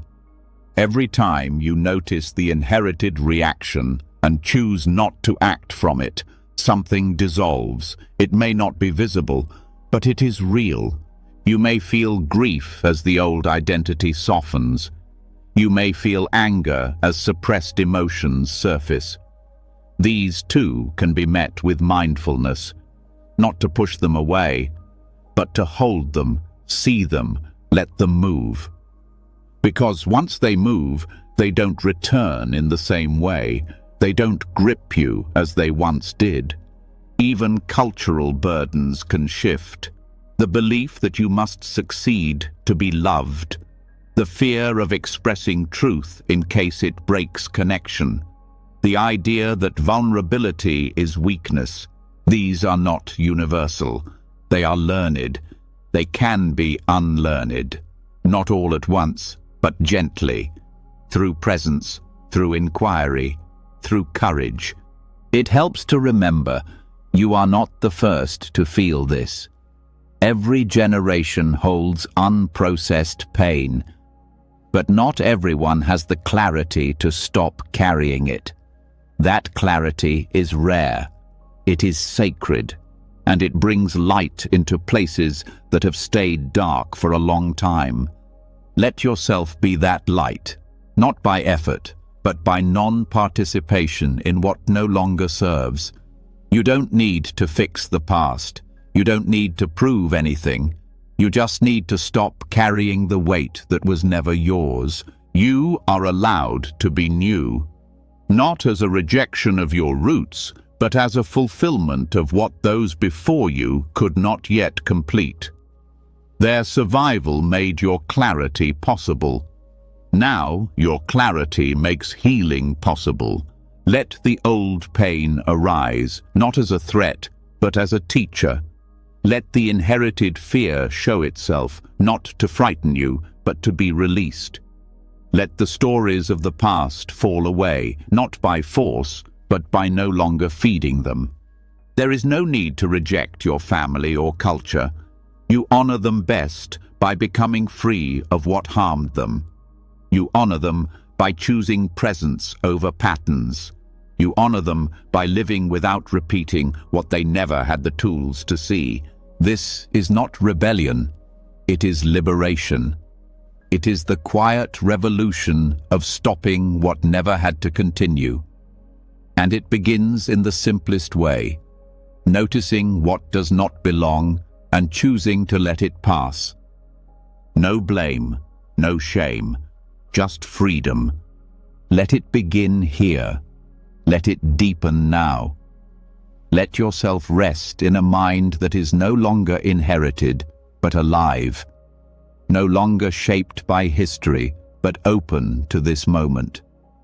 And let that openness be the end of what began long before you and never needed to continue through you. After the inherited burdens of the past begin to loosen, when the mind stops repeating what was silently passed down, a deeper stillness becomes accessible. The body may feel lighter, the emotional tone more quiet. But if you sit with this silence long enough, another layer reveals itself, not loud, not dramatic, just a question that starts to form on its own. What exactly continues from moment to moment?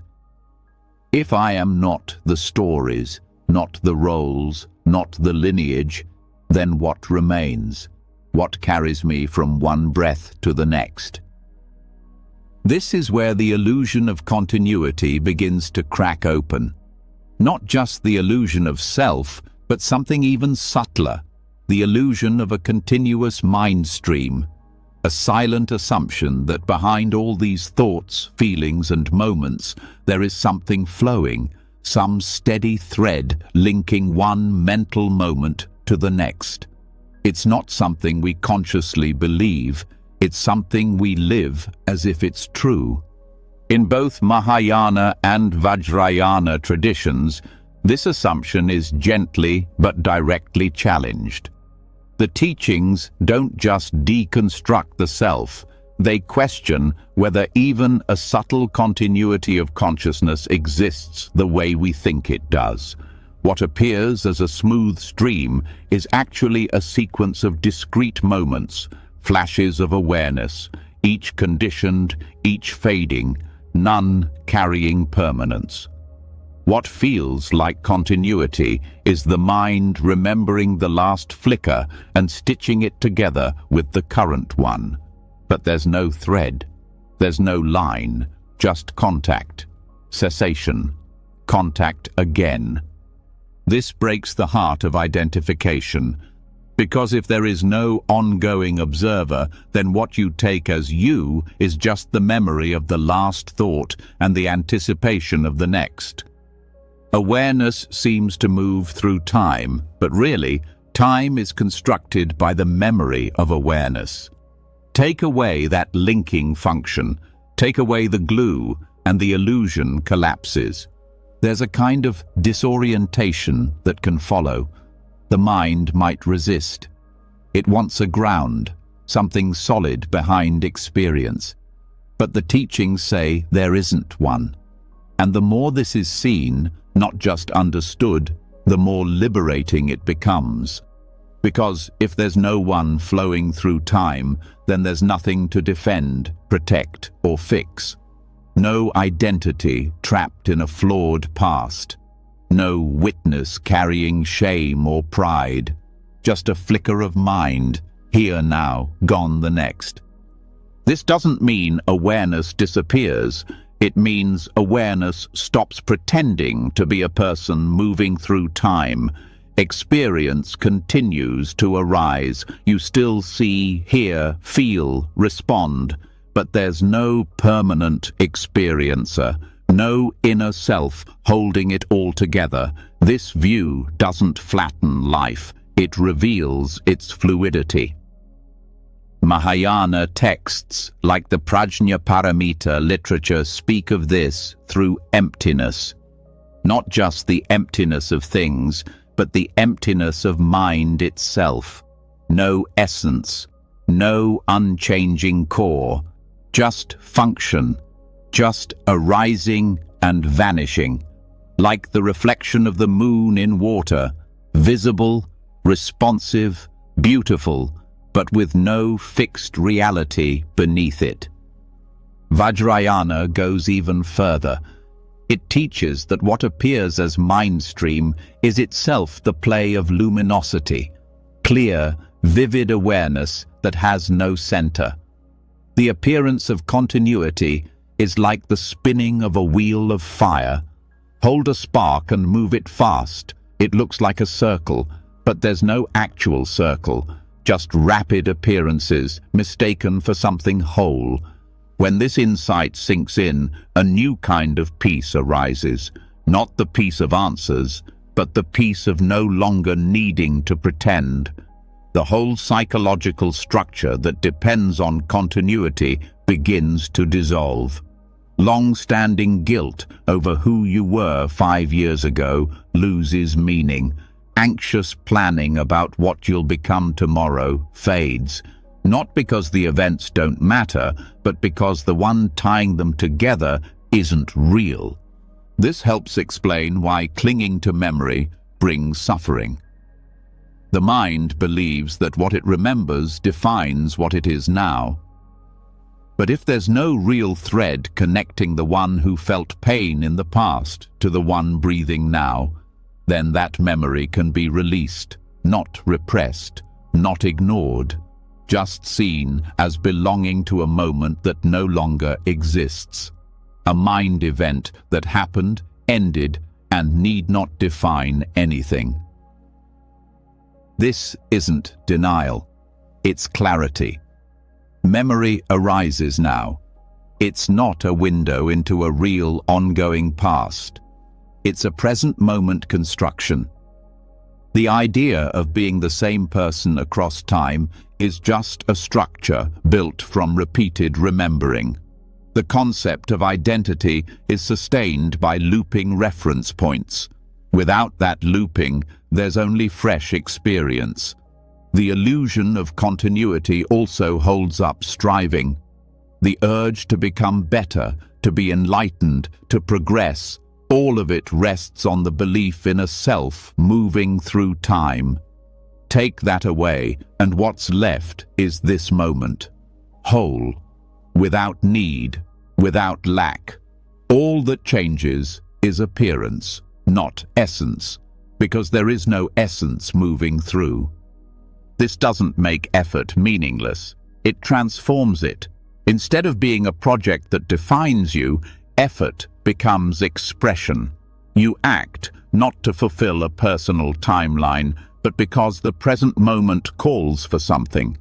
You help someone, not to be a good person, but because kindness arose.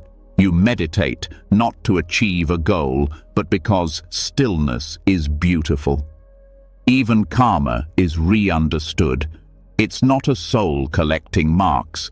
It's simply cause and effect, moment to moment.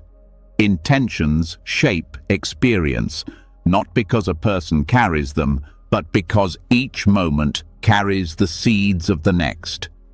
But no one owns the seeds, no one owns the fruit. That's what makes true release possible. You don't need to fix the past. The past doesn't carry forward. You don't need to guarantee the future. The future never arrives as itself. There's only this, and then this, and then this, each complete, each unowned. Meditation can reveal this directly, not in dramatic insight, but in noticing how awareness keeps resetting. You're not actually watching a flow, you're seeing individual moments of seeing. Hearing is not a stream, it's a series of bursts. Each sensation arises, disappears. What feels like movement is the mind constructing motion out of stillness. When this is deeply known, stress drops. Not because the world changes, but because the imagined continuity is no longer driving the system.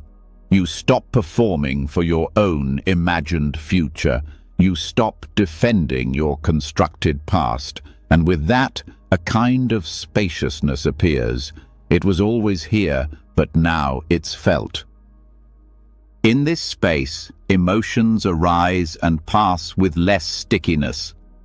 Joy comes not as a reward, but as a natural result of openness.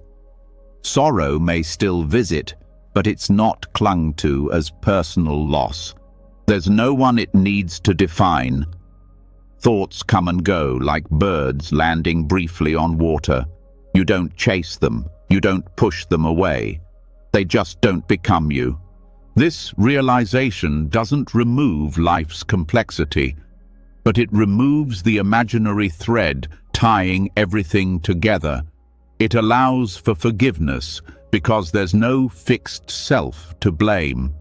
It allows for humility because there's no self to elevate.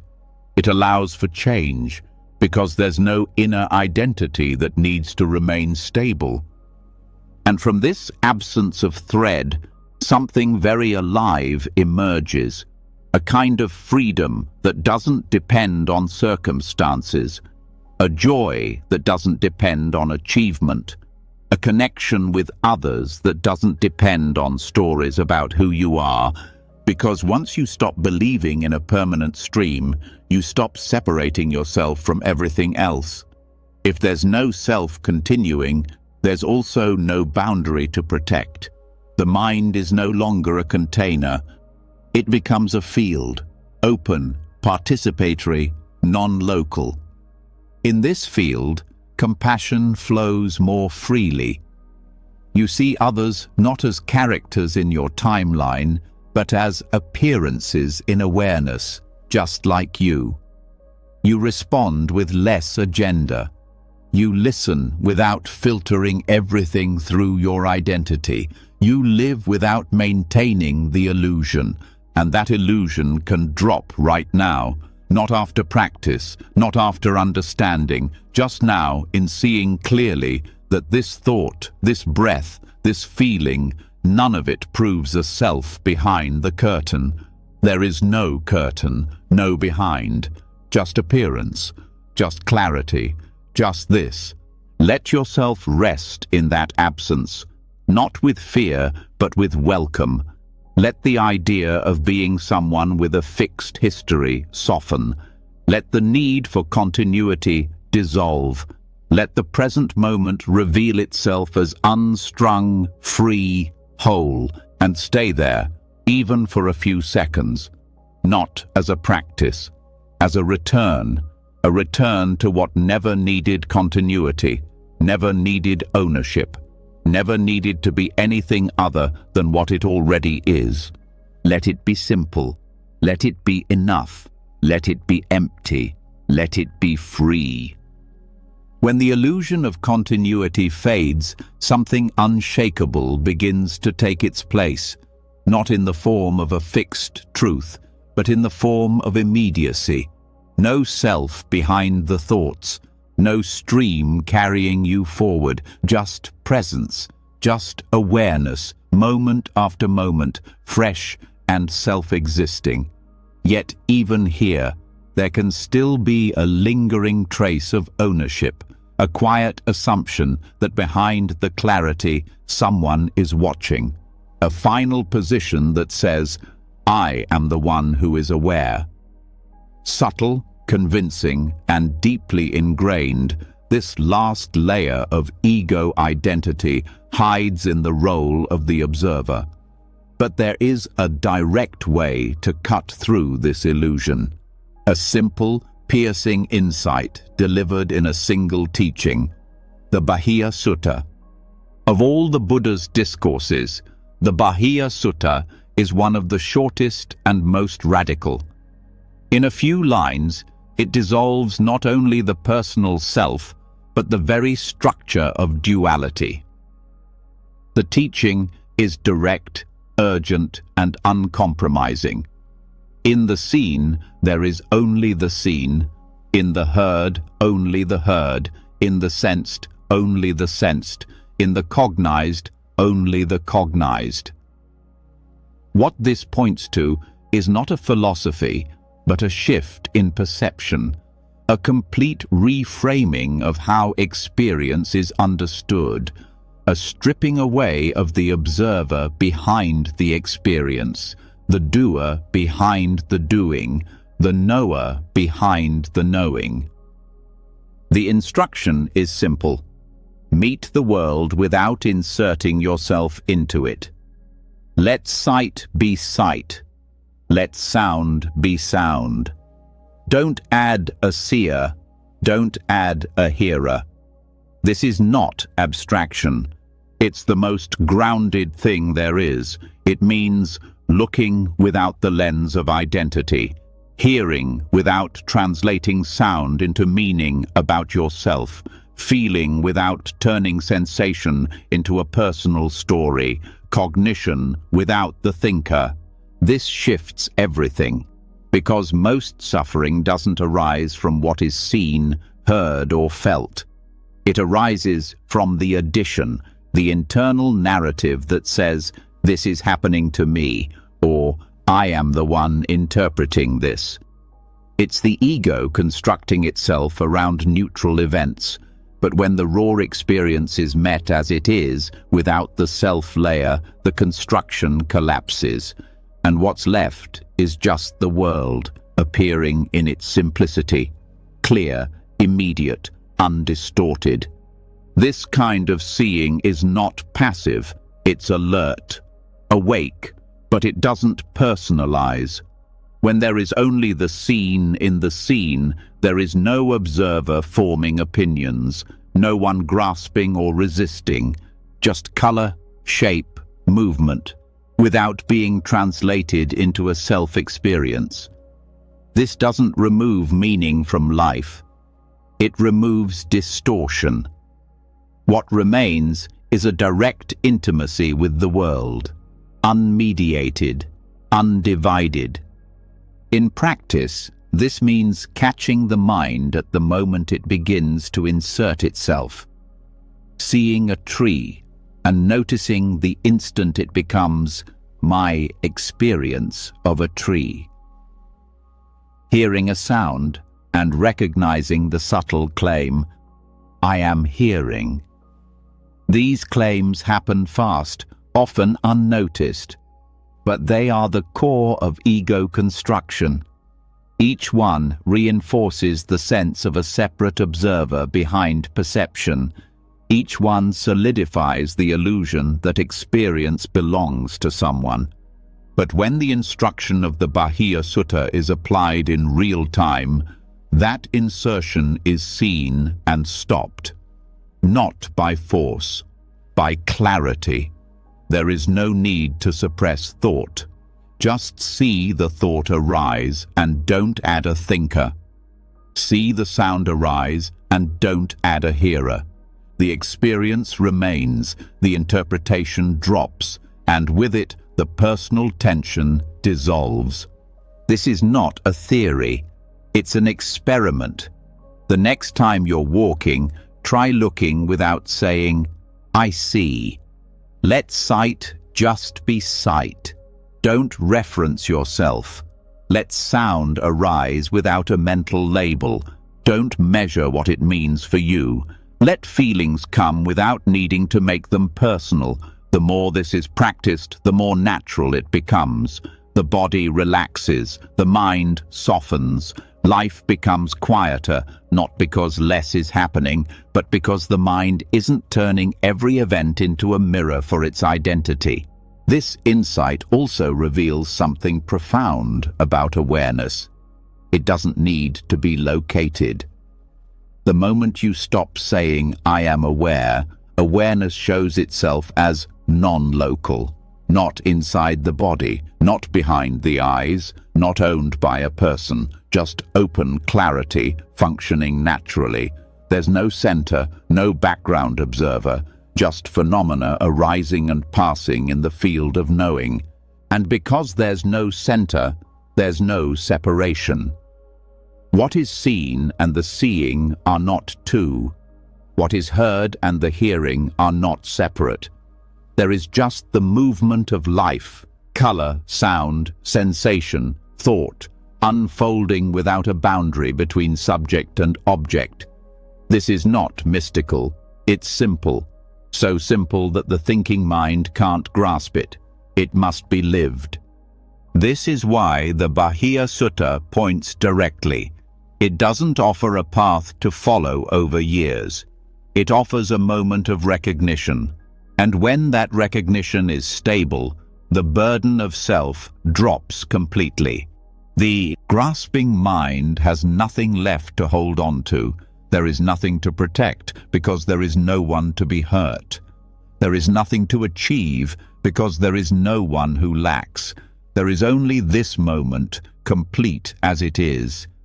Resistance to this can come in many forms. The mind might say, "But I am still here." But look closer. What exactly is here? A thought, a sensation, a mood. All of these are part of the seen, heard, or sensed. None of them require a self. The idea of self is just another thought, appearing like any other. No more special, no more substantial. When this is fully seen, the role of the witness also dissolves. Even the subtle identity of being the one who observes everything is let go. Because the observer is also just an idea, a position the mind takes. Without that position, what's left is presence without a watcher, experience without a center.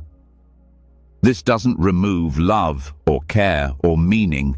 It deepens them, because when the self isn't in the way, connection becomes effortless. Compassion flows naturally, not as a choice, but as the basic nature of unfiltered experience. There is no me helping you. There is just the movement of care, the response of clarity to suffering, without distance. In this way, the Bahia Sutta is not just a pointer, it's a doorway. A way to live, a way to walk through the world without dragging a constructed self behind every step. A way to see clearly, feel deeply, and respond wisely without the burden of constantly being someone. This can be practiced in any moment. Washing dishes, talking with a friend, sitting in silence. Let the experience arise, but don't create a seer, a speaker, a doer. Let the activity unfold without the imagined agent behind it. You'll find that life continues. Decisions happen, movement flows, but without the tension of self. Even in moments of difficulty, this insight holds. Pain arises, but there is no one being hurt. Anger appears, but there is no self who owns it. Fear moves through the system, but there is no core that can be threatened.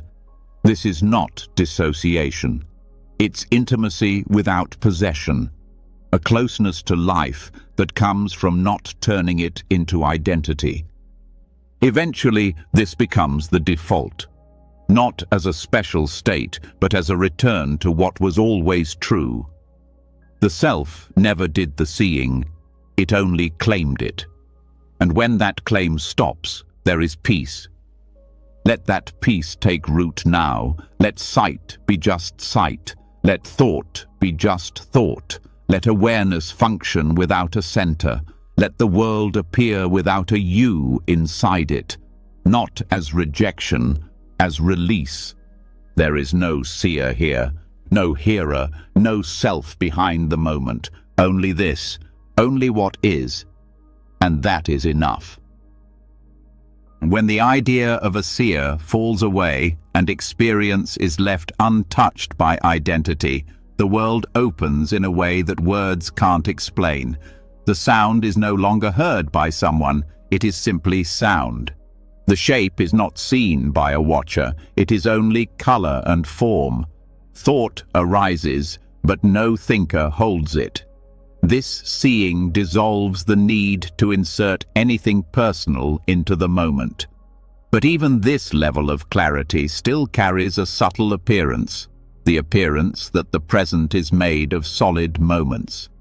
Stillness remains, but experience may still feel continuous, smooth, dependable.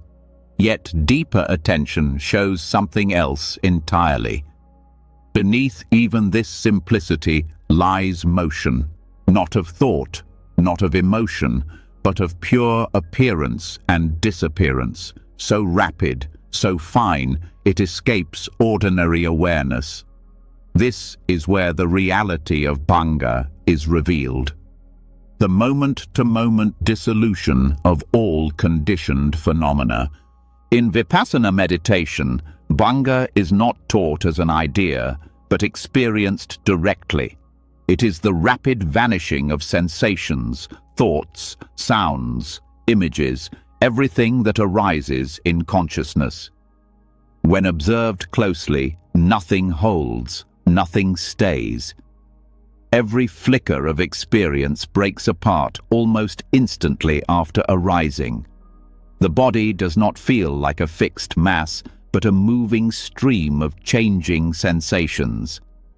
Thought does not feel like a line of logic, but like sparks flashing in and out of nowhere.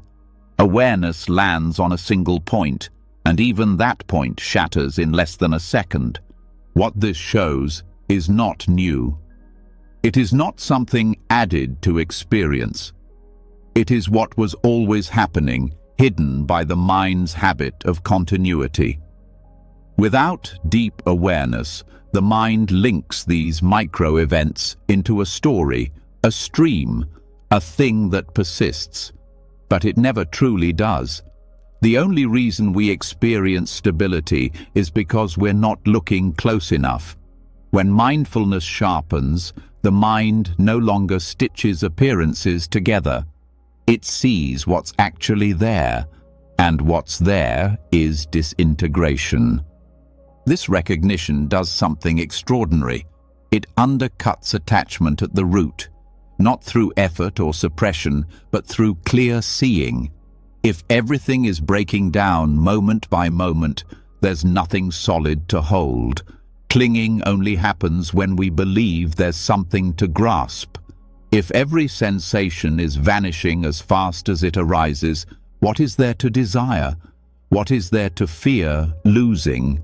Every object, every mood, every thought is already in the process of disappearing the moment it is known. This doesn't make experience feel empty in a lifeless way. It makes it light, free, unburdened. Joy can arise, but you don't have to keep it. Pain can arise, and you don't have to fight it, because you see, truly see, that none of it lasts longer than a moment. Not conceptually, not philosophically, but directly. The knowing is embodied, the seeing is visceral. And with that, the grip of habit starts to fall apart. Even physical sensation, which usually feels solid and constant, reveals itself as granular. When attention is stable and still, the apparent consistency of the body disappears. What was once felt as a fixed shape becomes a field of vibrating particles, rising and passing, flickering and dissolving. What once seemed like a pain becomes a cluster of vanishing points, none of which last long enough to be painful on their own. This is not imagination. It is the nervous system no longer projecting continuity. It is the mind resting in real-time impermanence. And thought, once seen as a flowing narrative, breaks into separate flashes. A word appears, and it ends. Another follows, and it ends. The space between thoughts becomes more visible. Eventually, thought doesn't seem to flow. It seems to blink. This blinking doesn't mean something is wrong. It means the illusion of cohesion is falling away. It means thought is being seen as it is, a chain of brief events, not a living stream. The more this is seen, the less you need to fix your experience. The craving to control subsides. There's no demand that things should be different, because you're not trying to make anything stay. Even pleasant states, which used to be clung to as refuge, are seen as unstable. This brings a new kind of rest, a rest that doesn't come from holding on, but from not holding at all. In this way, Panga does not bring despair, it brings release. The breakdown of experience is not threatening once the mind accepts that it never needed permanence to be at peace. The fear of change vanishes when you understand that change is not happening to you. It is all that has ever happened. There is no you separate from the changing, just change itself. This recognition also deepens equanimity. If every sensation is vanishing, then both pleasure and pain lose their weight, not in a numb way, but in a balanced way. The heart no longer tilts forward into desire or back into resistance. It stays centered, calm, open. This balance isn't forced. It is the natural result of seeing clearly. When nothing sticks, nothing drags the mind off balance. And in relationships, the same insight applies. The way someone looks, the words they speak, the feelings they stir up, none of it lasts. Each moment of connection is born and gone in the blink of an eye. Even memory is made of these brief moments. So instead of clinging to how someone was or how you were with them, you meet them now, fresh. You love more freely because you're not trying to keep anything. You forgive more easily because you're not bound by past formations. Even identity, so central to ordinary life, shows its fragility. If all mental and physical events are dissolving and there is no core carrying them forward, then who are you? The answer is not abstract. You are nothing fixed, nothing separate, just this flickering field of experience, endlessly arising and vanishing, endlessly new. This is not frightening when it's seen clearly. It is peaceful. It is honest. It is the truth that never needed protection. And from this insight, compassion deepens. When you see that others are also living in this dissolving stream, also clinging to fleeting sensations as if they were solid, something opens. You stop judging. You stop blaming. You see how easy it is to suffer when you don't see clearly. And that understanding becomes tenderness, not pity, just presence. Quiet, respectful presence. Meditation becomes less about achieving and more about witnessing. You sit, not to arrive at a state, but to see what is already falling apart. You don't seek stillness, but you become still enough to see the breakdown, and the more you see it, the more the mind lets go on its own. Not because it has to, but because it understands. It understands that clinging is unnecessary, that holding is exhausting, that freedom is found in flow, not in control. This seeing also reveals beauty, not in the objects themselves, but in their disappearing. A sound fades, and its vanishing is beautiful. A breath ends, and the end is luminous. A thought falls silent, and the silence is rich. Experience becomes a dance of presence and fading. Nothing lasts, and nothing needs to. That's what makes it full. This is not a trance, it is the sharpest clarity. It is mindfulness no longer distracted by content, but focused on the structure of reality itself, seeing not what appears, but how it appears. And in that structure, dissolution is not a defect. It is the very nature of conditioned things. It is their truth. Seeing Panga in this way also prepares the mind for even deeper insights. When everything is seen as dissolving, the idea of a permanent self becomes laughable. The idea of a soul moving through time loses weight. The entire framework of identity begins to crumble. And what remains is freedom, not in theory, but in lived experience. And with that freedom, effort also shifts. You stop trying to hold attention. You stop trying to keep the breath steady. You stop trying to freeze stillness. Because you see, trying to make anything permanent goes against the nature of experience. Instead, you let go. You allow. You stay close to the vanishing. And that closeness is peace. Let that peace rise now. Not from stillness that stays, but from the knowing that nothing needs to stay. Let each moment pass. Let each sound disappear. Let each breath fade into nothing. And let your awareness remain, not as a self, but as the openness in which all things come and go.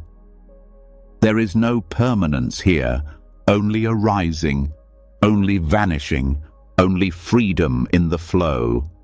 As the mind begins to witness dissolution in every moment, not just as a concept, but as a lived and intimate reality, something profound starts to happen. The grip of craving weakens. The illusion of permanence vanishes.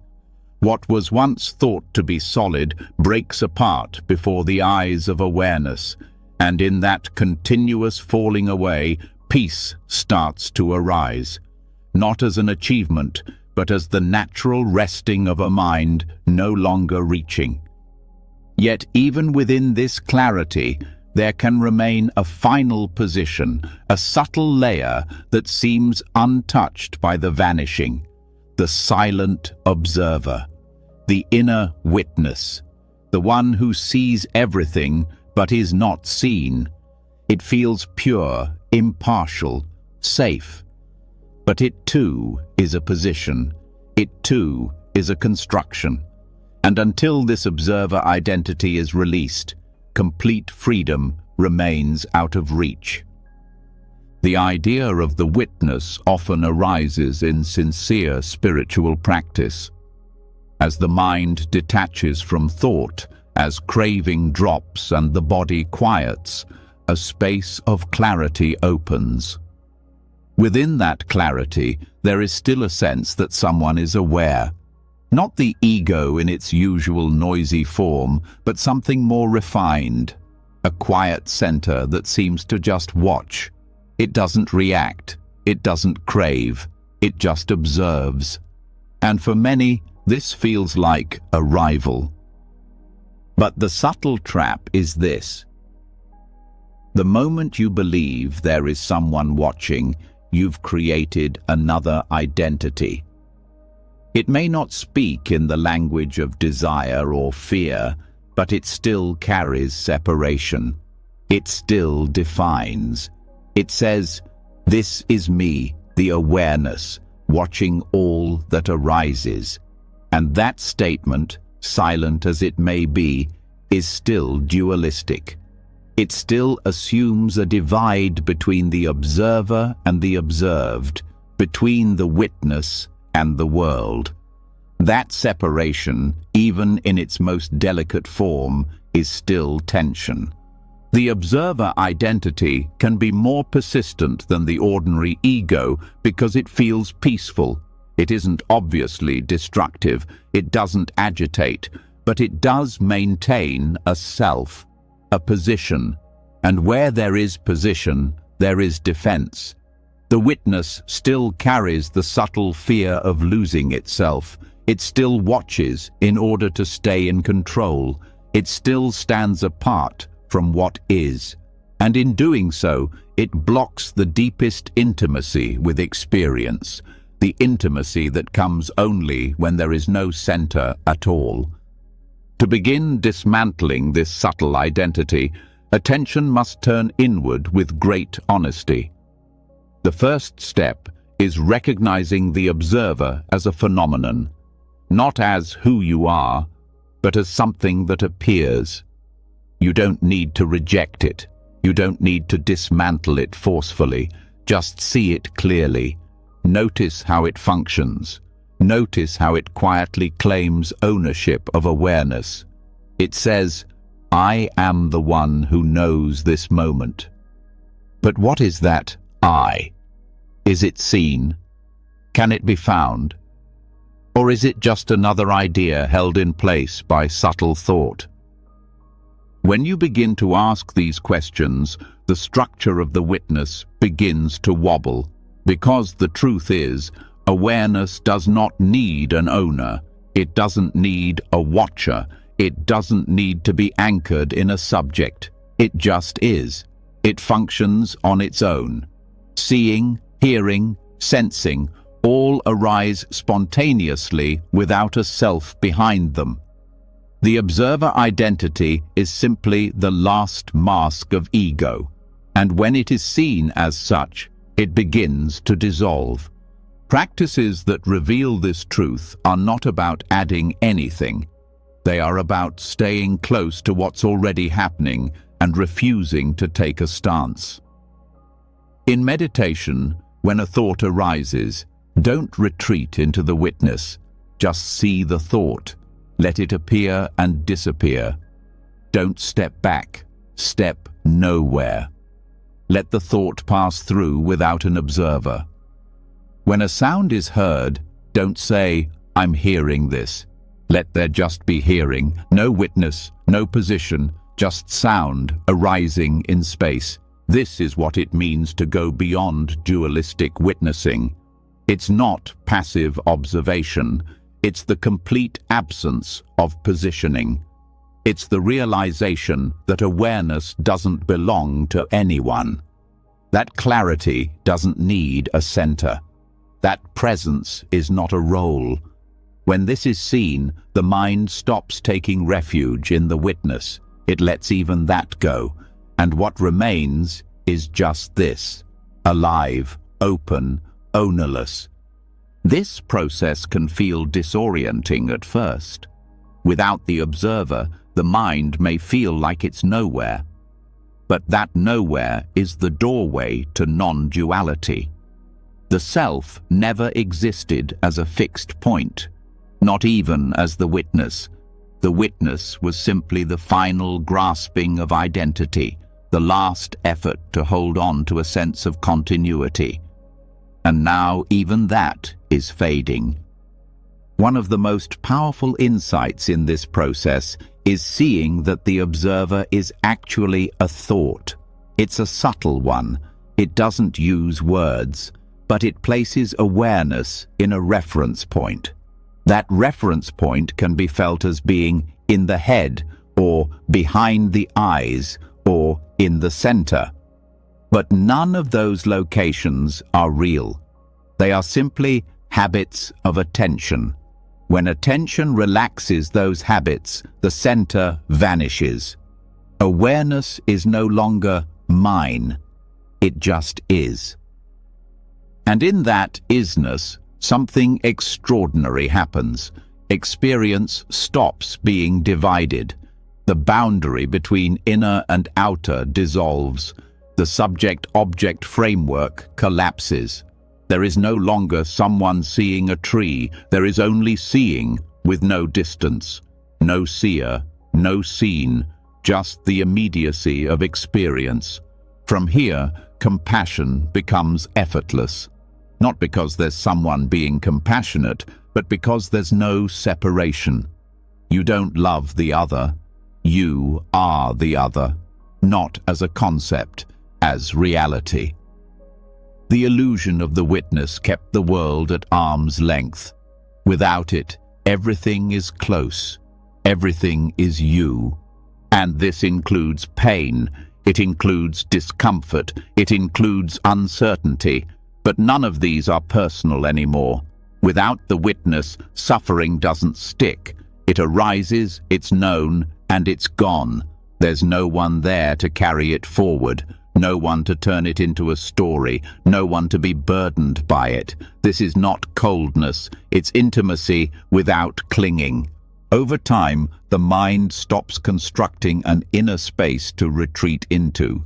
It doesn't need to be the watcher. It doesn't need to maintain a spiritual stance. Life becomes simpler, more immediate. You laugh more easily. You cry without resistance. You meet moments without needing to process them through a self. This is not the end of personality. It's the end of identification. Even in conversation, this freedom shows itself. You no longer observe yourself speaking. You just speak. Words come and go. Thoughts arise and vanish. Responses appear naturally, without calculation. There's no you being aware of it all, just awareness moving, just life living itself. This kind of presence is not fragile. It doesn't require effort. It doesn't get tired. Because it's not being held together by thought. It is what remains when all effort stops, when all roles dissolve, when even the witness lets go. At this point, practice no longer feels like practice. It's not something you do. It's just how life unfolds when you're no longer holding any position. And if the witness arises again, you see it for what it is. A movement of mind, a habit, not a problem, just another appearance, seen, released, gone. Let it go now. Let the quiet observer drop. Let the sense of watching dissolve into the watched. Let awareness be free of ownership. Let experience unfold without separation. There is no one left behind the moment. Only the moment. No position, no witness, no center, just this. When the subtle identity of the witness is finally seen and released, awareness becomes truly centerless. There is no one watching. There is only what is. No one is meditating. There is only stillness. No one is letting go. There is only the letting go itself. Experience, once filtered through the quiet observer, now flows freely, unclaimed and unbound. But even in this openness, another illusion remains quietly embedded, a hidden structure that continues shaping perception and quietly reattaching weight to the moment. It is not a thought or a role, it is time, not the clock or the calendar, but mental time, the division of experience into past, present, and future. As long as this illusion holds, suffering finds a foothold. Zen teachings take this head-on, not by analyzing time, but by collapsing it entirely. Zen does not explain reality. It points to it, breaks your expectations about it, and shocks you out of the habit of trying to define it. And one of the deepest habits it confronts is your belief in linear time. This belief is not just philosophical, it shapes your daily mind. The memory of what happened yesterday quietly defines your identity today. The fear of what might happen tomorrow shapes your tension in this hour. Even the moment you call now is usually just a blurry space between remembering and planning. There is almost never a pure encounter with what is, because the mind is trained to live through time. Zen points out that this training is based on illusion. When a monk asks, "What is Buddha?" and the master answers, "3 pounds of flax," the response is not nonsense. It is a cut, a slash through the habit of linear thinking. The question wants meaning. The answer offers immediacy. There is no past Buddha to define. There is only this. Koans serve this purpose with radical precision. They are not puzzles to solve. They are tools to break the timeline in your mind. They present impossible situations, sound of one hand clapping, the original face before your parents were born, not to confuse, but to stop the mind from reaching into memory or logic. Each time the mind tries to answer from the past, the koan dissolves the attempt. It drives you into the only place answers truly arise, right now, without delay, without reference, without control. Mu practice is even more direct. It strips language, belief, and memory down to a single sound. The instruction is not to understand Mu, not to interpret it, but to become one with it completely. That means not thinking about Mu as a concept or chanting it like a mantra. It means being so intimate with it that the division between practitioner and practice collapses. There is no time to explain, no time to measure progress. Just one pointed presence so absolute that the past cannot hold and the future cannot enter. This kind of presence begins to feel timeless, not because it stretches forever, but because it doesn't stretch at all. It doesn't extend forward or backward. It just exists, not even as a state, but as the absence of division. In this space, the 3 times, past, present, and future, are not parts of a line.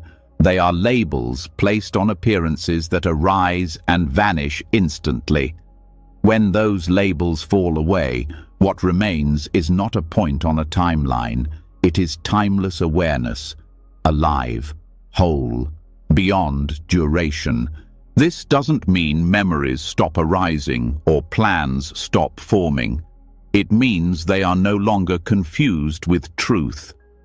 A memory is seen as a current mental image, not a return to a real past. A plan is seen as a present thought about an imagined future, not an actual step forward in time. This breaks the weight of time-based identity. You no longer define yourself by what happened. You no longer fear becoming something later. Because all that ever really appears is this movement, this breath, this sound, and none of it lasts long enough to become a self. Zen calls this suchness, reality as it is, without commentary, without comparison. The mind no longer splits experience into this happened, this is happening, or this will happen. It simply meets what arises. When a bell rings, there is no before or after. There is only the ringing. When you eat, there is only chewing. When you walk, there is only the foot touching earth. The past doesn't trail behind you. The future doesn't hang in front of you. Both are cut by full attention. This cutting doesn't lead to emptiness in the hollow sense. It leads to immediacy. When mental time collapses, aliveness expands. Every sound becomes sharper. Every movement becomes clearer, because you are not interpreting anything through delay. Nothing is passed through memory or expectation. Everything is direct. This directness is not intensity. It's simplicity. It doesn't require effort. It requires the absence of grasping.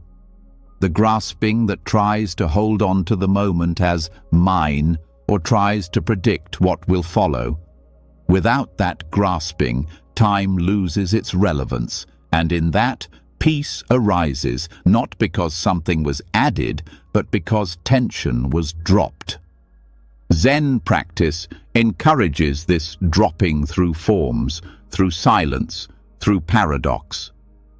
A master may shout, hit, or give a response that seems absurd, not to cause harm, but to dislodge the mental structure of time, to reveal the gap between thought and awareness. That gap is not empty, it is the true center of freedom, and it cannot be entered. It can only be lived. This doesn't mean abandoning responsibility. You still show up for your life. You still keep your word. But you don't use the future to justify worry. You don't use the past to justify pain. You act in the moment, from the moment. Not as someone building a timeline, but as life expressing itself without reference. Even language softens. You no longer need to tell stories about yourself. I always do this. I never get that right. This will probably happen again. These are time-built identities. They maintain your prison. When they are seen as just thoughts, they lose power. You no longer walk through life carrying a biography. You just walk. And when someone asks, "Who are you?" there is no need to answer with a past. You can simply say, "Right now," breathing, hearing, feeling, and it's enough. Because there is no other time, no other version of you that exists. Everything else is a memory, an image, a projection. None of it is here. Zen doesn't teach timelessness as a reward. It doesn't promise peace in the future. It doesn't point to enlightenment as a someday goal. It offers a mirror with no frame, no past, no reflection. Just what is. When you stop looking into it as someone with a story, you see clearly, not what is coming, not what has been, only what is. Let yourself rest in that, not with thought, with awareness that doesn't reach. Let the timeline fade. Let the need to know what time it is dissolve. Let there be just this seeing, this hearing, this breath. No past behind it, no future ahead. Only now, without now. Only here, with no here. Only freedom. When mental time dissolves and the need to preserve or reach collapses, what's left is nothing we can hold. There's no past to carry, no future to chase, not even a present moment to freeze. There is just what is, happening without reference, lived without identity. And yet even within this freedom, the habitual momentum to leave a trace, to assert presence, to be someone, even subtly, can still echo in the background. The final grasp often appears as a whisper, "Let me be remembered," or "Let me make something of this." But the Buddha used a word for one who had passed beyond even this. Tathagata, not just a title, not a metaphor, a direct expression of living without leaving footprints. Tathagata is a term found throughout the early discourses. The Buddha referred to himself this way, not as a person, not as an awakened identity, but as one who had thus come or thus gone. The word holds both directions at once. It points to one who arrives without arrival, departs without departure. Someone who appears without becoming and moves through the world without clinging to it or resisting it. One who is not bound by history or momentum, not disappearing, but not leaving anything behind either. Complete presence, complete release. In practice, this points to a way of living so quietly that it leaves no residue. Not silence in sound, but in intention. Not disappearance of form, but of self-reference. To walk through life without ownership, without the invisible signatures we usually leave on every experience.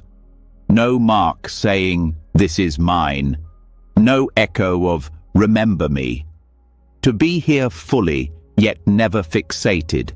To move, speak, respond, and then let it all vanish without holding anything in place. The conditioned mind is always building presence through impression. It seeks to be someone in memory, in impact, in outcome. Even when not chasing fame or status, it still wants recognition. It still wants to exist in others' minds as something. But Tathagata living dissolves this. It offers no story, no continuity, no shape. It's not about appearing wise or humble. It's about not appearing at all, not in the sense of avoidance, but in the absence of clinging to image. This doesn't mean detachment from the world. It means such intimacy with the flow of life that nothing sticks. You help when needed. You leave when it's time. You don't look back to see if your name remains.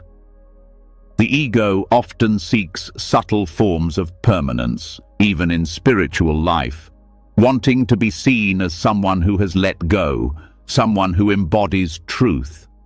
But Tathagata points past even this. It's not the person who practices well. It's what remains when the person dissolves entirely. This way of being is grounded in non-possession, not just of objects or titles, but of experience. You stop collecting your own life. The moments are not yours. They are not evidence. They do not add up to a self. Each one arises and ends, clean, unheld. When walking, there is just the walking. When speaking, only the sound. When thinking, only the movement of mind. No self-portrait is being painted across time. And so, identity thins. You no longer measure your growth. You no longer define your past. You stop naming yourself even as a nobody. Not because identity is bad, but because it is unnecessary. Tathagata is not about being invisible. It's about no longer needing to be seen. The movement becomes like wind, passing, touching, and then gone. And yet it changes everything precisely because it leaves nothing behind. This touches deeply on freedom, not freedom to do whatever you want. Freedom from the compulsion to be anyone at all. Even in relationships, this has power. You love, not to be loved back. You listen, not to be wise. You offer, not to be remembered. Your presence is full, but it doesn't form a shape that others must carry. You give and release. You speak and release. You live and release. To live this way is not to disappear from life, but to participate without dragging history forward. You're not writing a story of becoming. You're not shaping an arc. You're not trying to land in a final version of yourself. Every gesture, every word, every silence is complete as it is. It doesn't need a sequel. It doesn't need a label. In Tathagata living, the moment is so whole, it erases itself. This brings a simplicity that cannot be reached by organizing life better. It comes only when the mind no longer calculates, when the outcome doesn't matter, when presence doesn't have to lead anywhere. You don't need to become lighter, you need to stop gathering. You don't need to ascend, you need to stop leaving a path behind you. Even when others want to define you, you don't resist, but you don't join in. The image they hold is theirs. You no longer invest in it. You're not rejecting connection. You're simply not solidifying it into identity. In this way, you are available to others without being possessed by their views. You become trustworthy because you have nothing to defend. You don't adjust to maintain image. You don't shrink to avoid impression. You let each moment stand alone. In meditation, this becomes a subtle refinement. At first, the mind clings to silence, then to clarity, then to the one who observes. Finally, there may be a temptation to observe the silence and think, I have become spacious. But Tathagata points to the vanishing of even that thought, not the ending of awareness, but the ending of attachment to its purity. Awareness is not yours. It doesn't need a name. It doesn't need to be preserved. When this way of living is embodied, you stop leaving spiritual footprints. You don't move through teachings as if collecting insight. You don't turn experiences into achievements. You don't look back at your progress. You don't look ahead for completion. You just respond now. You don't carry the trace of the last moment. You don't cast a shadow into the next. This is not passivity. It's engagement without residue, action without fixation, clarity without commentary. And it's not aloofness. It's intimacy without identity. You can smile, touch, hold, weep, laugh, but nothing sticks to you. Nothing becomes a monument to your existence. You are fully here, but always unformed. This is the way the Buddha lived, not as someone who won enlightenment, but as someone who stopped collecting the conditions of self. He responded to needs. He met people where they were, but when he moved on, he didn't leave a version of himself behind. His footprints dissolved into earth as he walked. That's why the word Tathagata matters.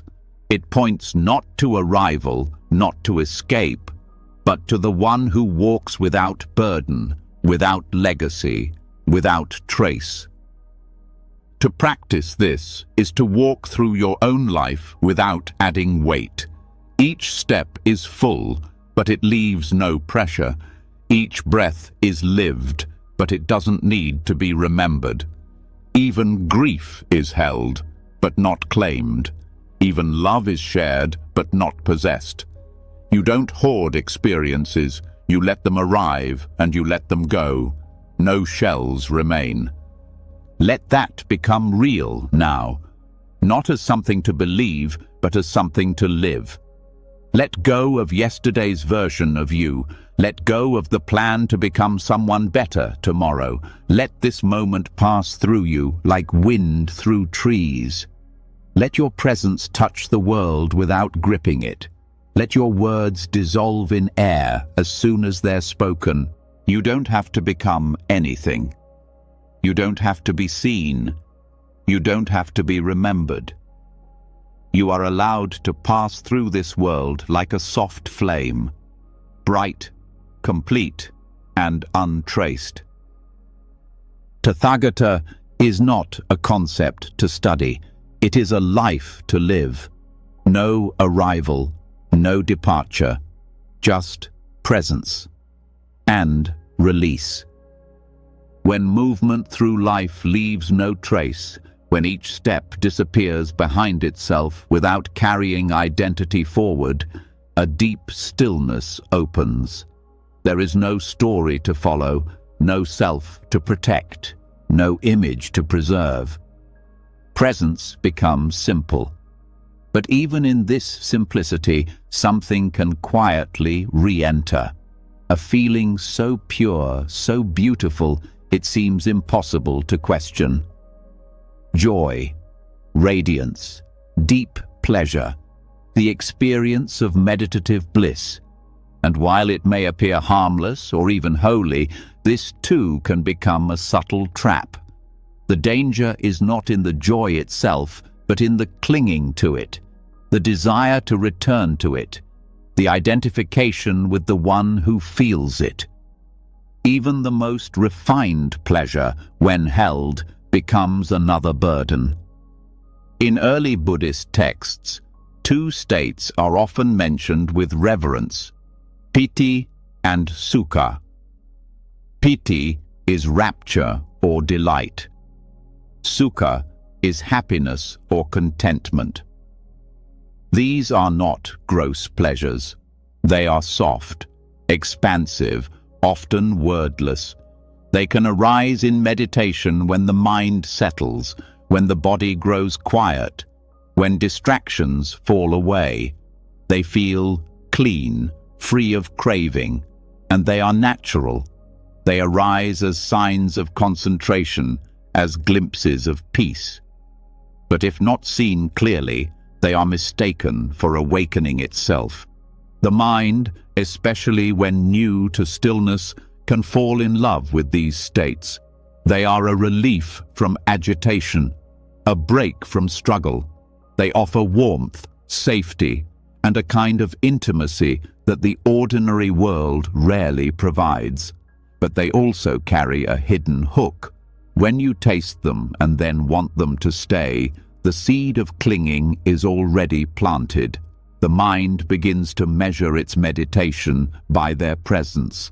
It starts evaluating inner quiet based on whether joy is felt. And once that habit forms, practice becomes performance. The stillness is no longer free. The Buddha spoke directly about this. He warned that even the bliss of deep meditative absorption is impermanent. Even the highest jhanas, those serene states of collectedness, must be seen as conditioned. They arise based on causes. They fall away when those causes fade. If you make them your refuge, you will suffer when they shift. If you take joy as a goal, you create the tension of expectation.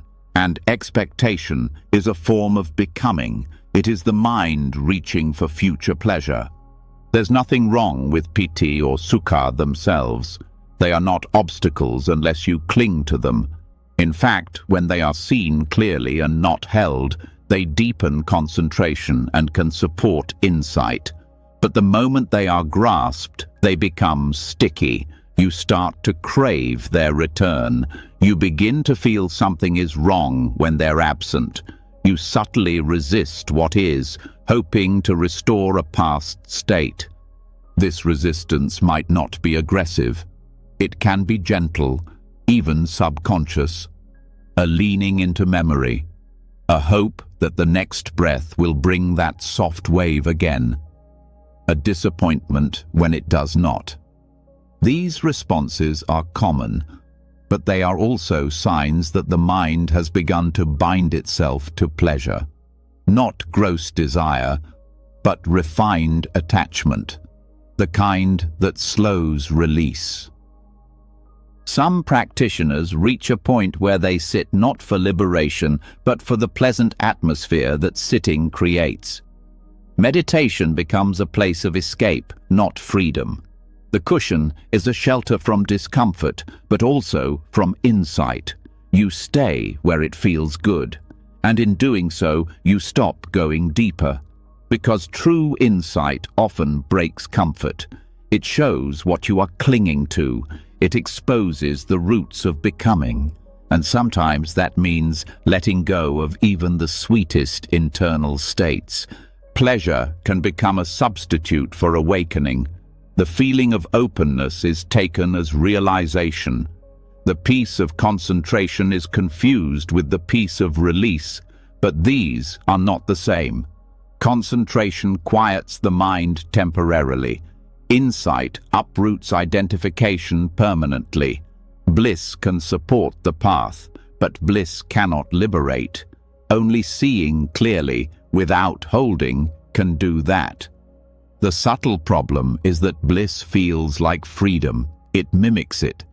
But true freedom is not dependent on how you feel. It doesn't vanish when joy fades. It doesn't require a particular energy. It remains, even in silence, even in dryness. In fact, the deepest clarity often comes when pleasure is gone and the mind has nothing left to cling to, no beauty to chase, no comfort to maintain, only reality, raw and immediate. Letting go of bliss doesn't mean rejecting it. You don't push it away. You don't label it wrong. You simply don't rest your identity in it.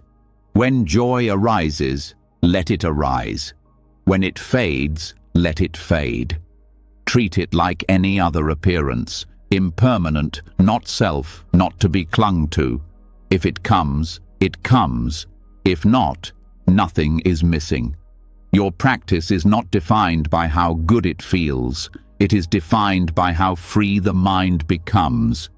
There is a story of a meditator who reached great depths of absorption. For years, he sat in radiant states. His mind was still, his breath barely noticeable. But each time he left the cushion, agitation returned. He was confused. How could he be so peaceful in practice and so reactive in life? A teacher told him, "You are not resting in clarity. You are resting in pleasure, and that pleasure is fragile." That was the moment he began again, not chasing bliss, but seeing through it. The same principle applies outside formal meditation. In daily life, pleasure arises constantly. A kind word, a beautiful sound, a sense of harmony. These are not to be denied, but if you begin to depend on them for your well-being, you are trapped. You start to manipulate conditions to keep the feeling. You shape your relationships, your environment, your self-image, all to protect the flow of pleasant experience. And in doing so, you forget that peace was never about control. Letting go of bliss as a goal means trusting what's here, even when it's dry, even when it's silent, even when the heart feels flat. Because truth doesn't always shine. Sometimes it simply sits. Sometimes it hurts. Sometimes it reveals nothing but stillness. That's where real trust begins. Not when things feel good, but when you stop needing them to. In the deepest stillness, bliss may come. Or not.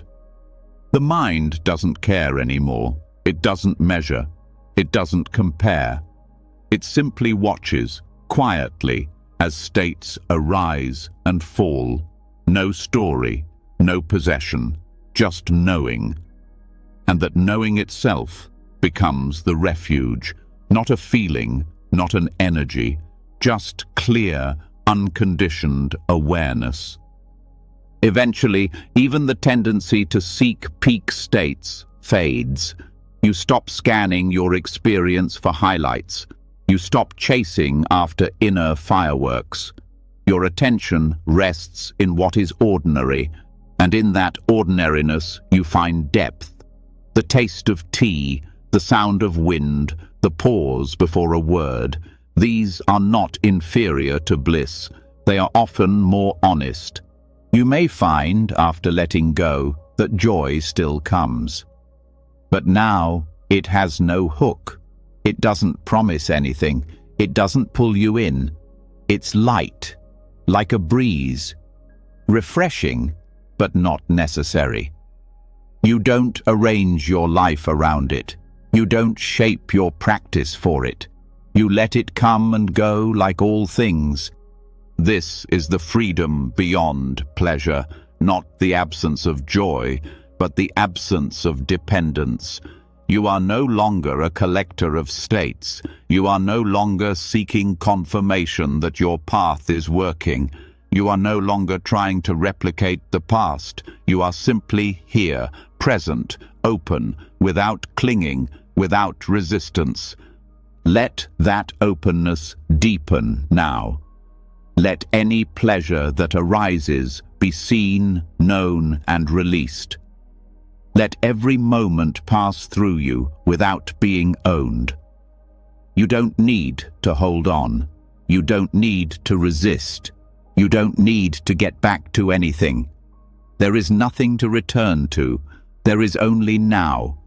Only this breath. Only this clear seeing. And that is enough. When the longing for bliss fades and the craving for extraordinary states dissolves, the heart grows quieter in a new way.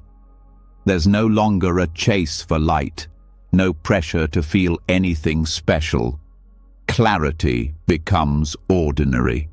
Peace, simple.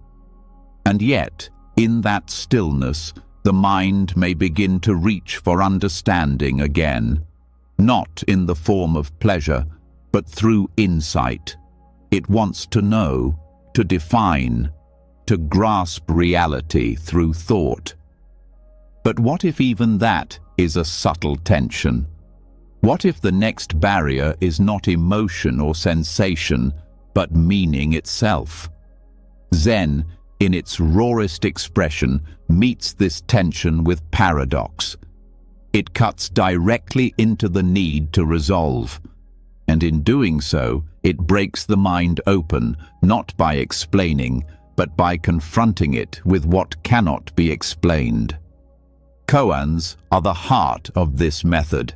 Unlike philosophical questions that invite analysis, a koan short-circuits your tendency to think your way to freedom. A classic example: what is your original face before your parents were born? This is not a riddle to be solved. It is a door that won't open by pushing. The mind hears it and begins to spin. It looks for history. It looks for logic. But every approach collapses. The question is impossible, deliberately so, because its function is not to lead you to a conclusion. It's to expose the limits of your mental strategies. In daily life, the mind constantly reaches for answers. It wants security, meaning, orientation. It tries to settle uncertainty by forming concepts. Even in spiritual practice, this continues. You understand a teaching, and the mind builds a structure. You have an insight, and the mind tries to name it. But with every name, a weight is added. A framework begins to form, and that framework, even if it feels stable, is still a burden. It becomes something you must carry, defend, maintain. Zen sees this and offers no comfort. Instead, it offers a blow. A koan is not a gentle guide, it's a hammer. It comes without explanation. It refuses to make sense. It doesn't care about your beliefs, your progress, your theories. It cares only about breaking the chain of mental clinging. It doesn't do this by attacking logic directly. It does it by demanding a response that logic cannot produce. The koan is a mirror with no reflection. You look into it, and what you find is not an image, but your own mental effort staring back. You try to answer, and the koan silently watches as each attempt falls apart. And in that falling apart, something real begins to appear. Not a new answer, not a final truth, but presence without fixation, awareness without form. This is the purpose of paradox, to collapse the machinery of control. The mind can't cling when it doesn't know what to hold. It can't compare when there is no reference point. It can't organize when every conclusion slips away. The result is not confusion, but stillness, not chaos, but release. In Zen training, a student may sit with a koan for years, not to find the right words, but to exhaust the mind's defenses. Eventually, all attempts are burned away, and what's left is not an answer, but an experience. The question lives in the body. It breathes through silence. It reveals not something to know, but something to be. And that being is not conceptual. It has no form, no content, no position. This kind of freedom is deep because it's not built on knowledge. It's built on unknowing. A deliberate letting go of resolution, a willingness to remain in contact with what cannot be wrapped in thought.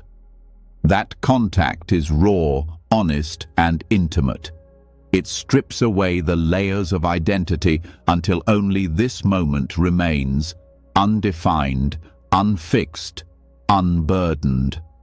Another famous koan asks, "Does a dog have Buddha nature?" The expected answer is yes, according to traditional teachings. But the Zen master replies, "Mu," meaning no, or more precisely, not applicable. The point is not theological. The point is to shock the student out of assuming they understand the nature of mind, to shake the ground beneath their certainty, not to destroy them, but to open them. In this opening, the usual sense of self weakens. You stop living through definitions. You stop explaining yourself to yourself. You stop needing each moment to fit into your idea of the path. The path disappears, and what remains is life itself, without story, without shape, just immediacy. Koans are not always verbal. Life itself becomes the koan. A door slams, a bell rings, a leaf falls. You walk into a room and forget why. These moments carry the same force as the classic koan if you meet them without naming, if you let them land without turning them into meaning. Every moment is already a question. Every experience is already impossible to explain completely. The mind's habit is to translate, to reduce, to interpret. But what happens when you don't? You feel raw life. Not poetic life, not philosophical life, just this: cold, warm, loud, still, painful, tender. Each sensation, each sound, free of the weight of understanding. You don't need to call it anything. You don't need to get it right. You just need to be with it, not as an observer, not as a meditator, but as presence itself. Koan practice trains this muscle. It returns the mind to its natural state, not silent, but unbound. You can think, but you're not trapped by thought. You can feel, but you're not owned by feeling. The response to the koan is not in words, it's in how you live, how you meet what cannot be controlled, how you stay open when the mind wants to close. This is not about solving paradox, it's about dissolving the self who needs to solve. That self may have been hidden in sincerity, it may have worn the robes of the seeker, it may have sat with perfect posture, saying all the right things. But the koan doesn't care. It burns through all of it, not to punish, but to free. And when that freedom arises, it doesn't look impressive. You may feel nothing at all, just a quiet softening, just the absence of pressure, just the release of needing to know. That is the fruit of koan practice, not brilliance, not answers, but peace that doesn't depend on resolution. Zen masters often say, "Before enlightenment, chop wood, carry water. After enlightenment, chop wood, carry water." The surface does not change, the form remains. But the burden is gone, because the one who needed to carry something is no longer trying to make sense of what cannot be grasped. Let that letting go begin now, not through force, but through surrender. Let the mind ask its questions, let them echo unanswered. Let your silence be your only reply. You don't need to solve life, You don't need to explain your experience. You only need to stop clinging to the idea that you must. Release even your need for clarity. Let paradox be your teacher. Let the unresolvable free you from the habit of explaining. Let the question live in you like breath. No answer, no conclusion, only presence. Only now, only this.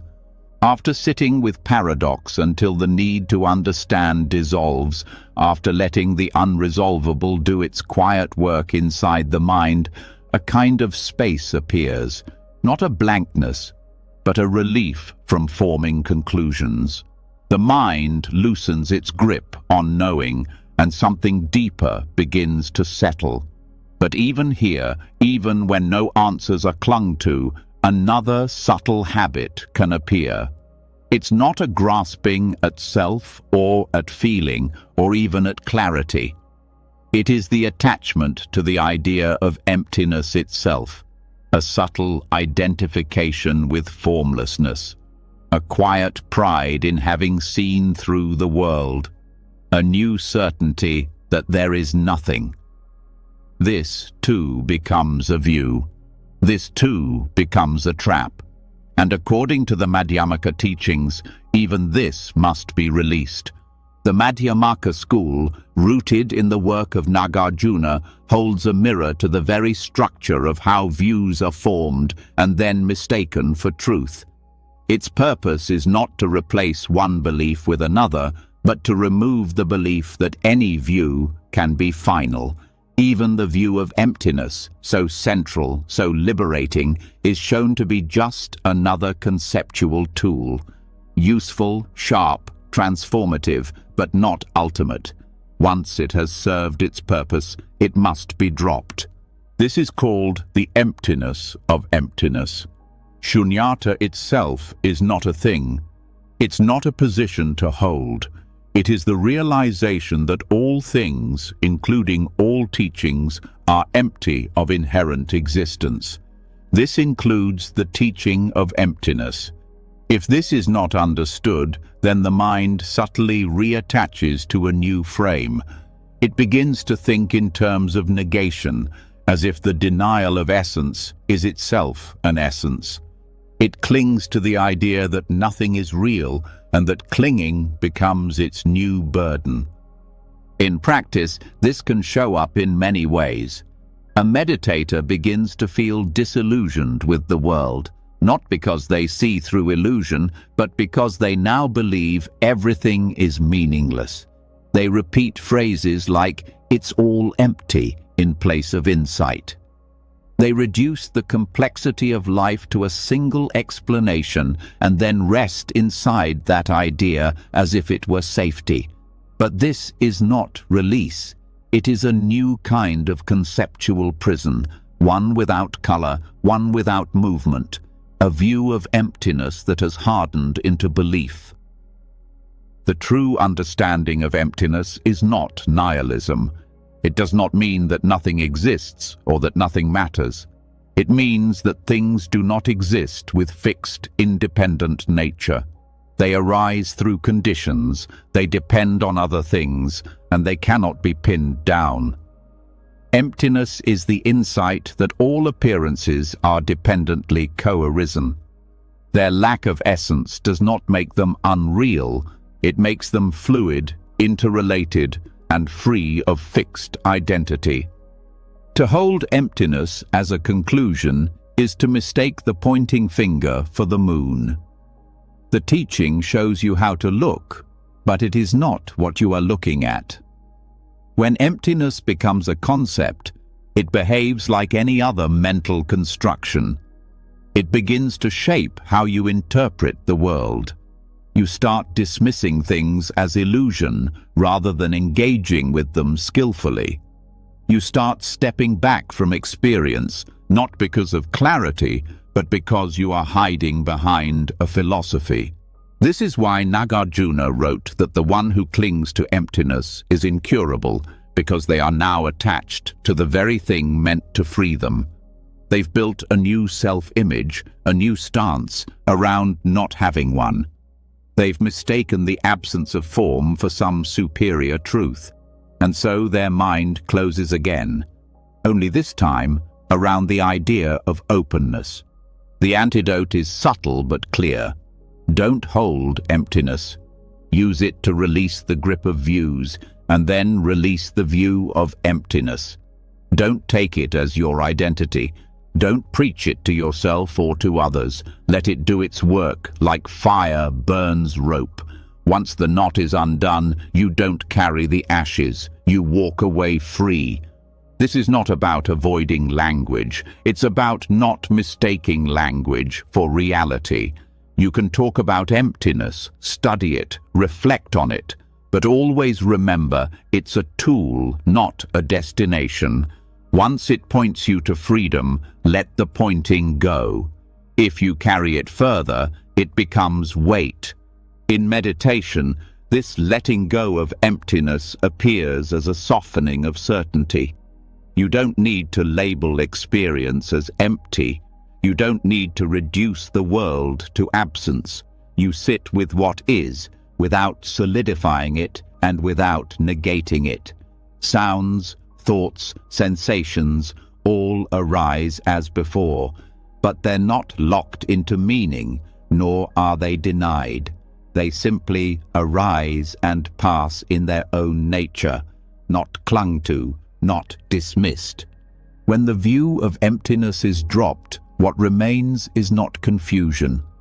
What remains is freedom from the need to resolve. The world becomes vivid again, but without stickiness.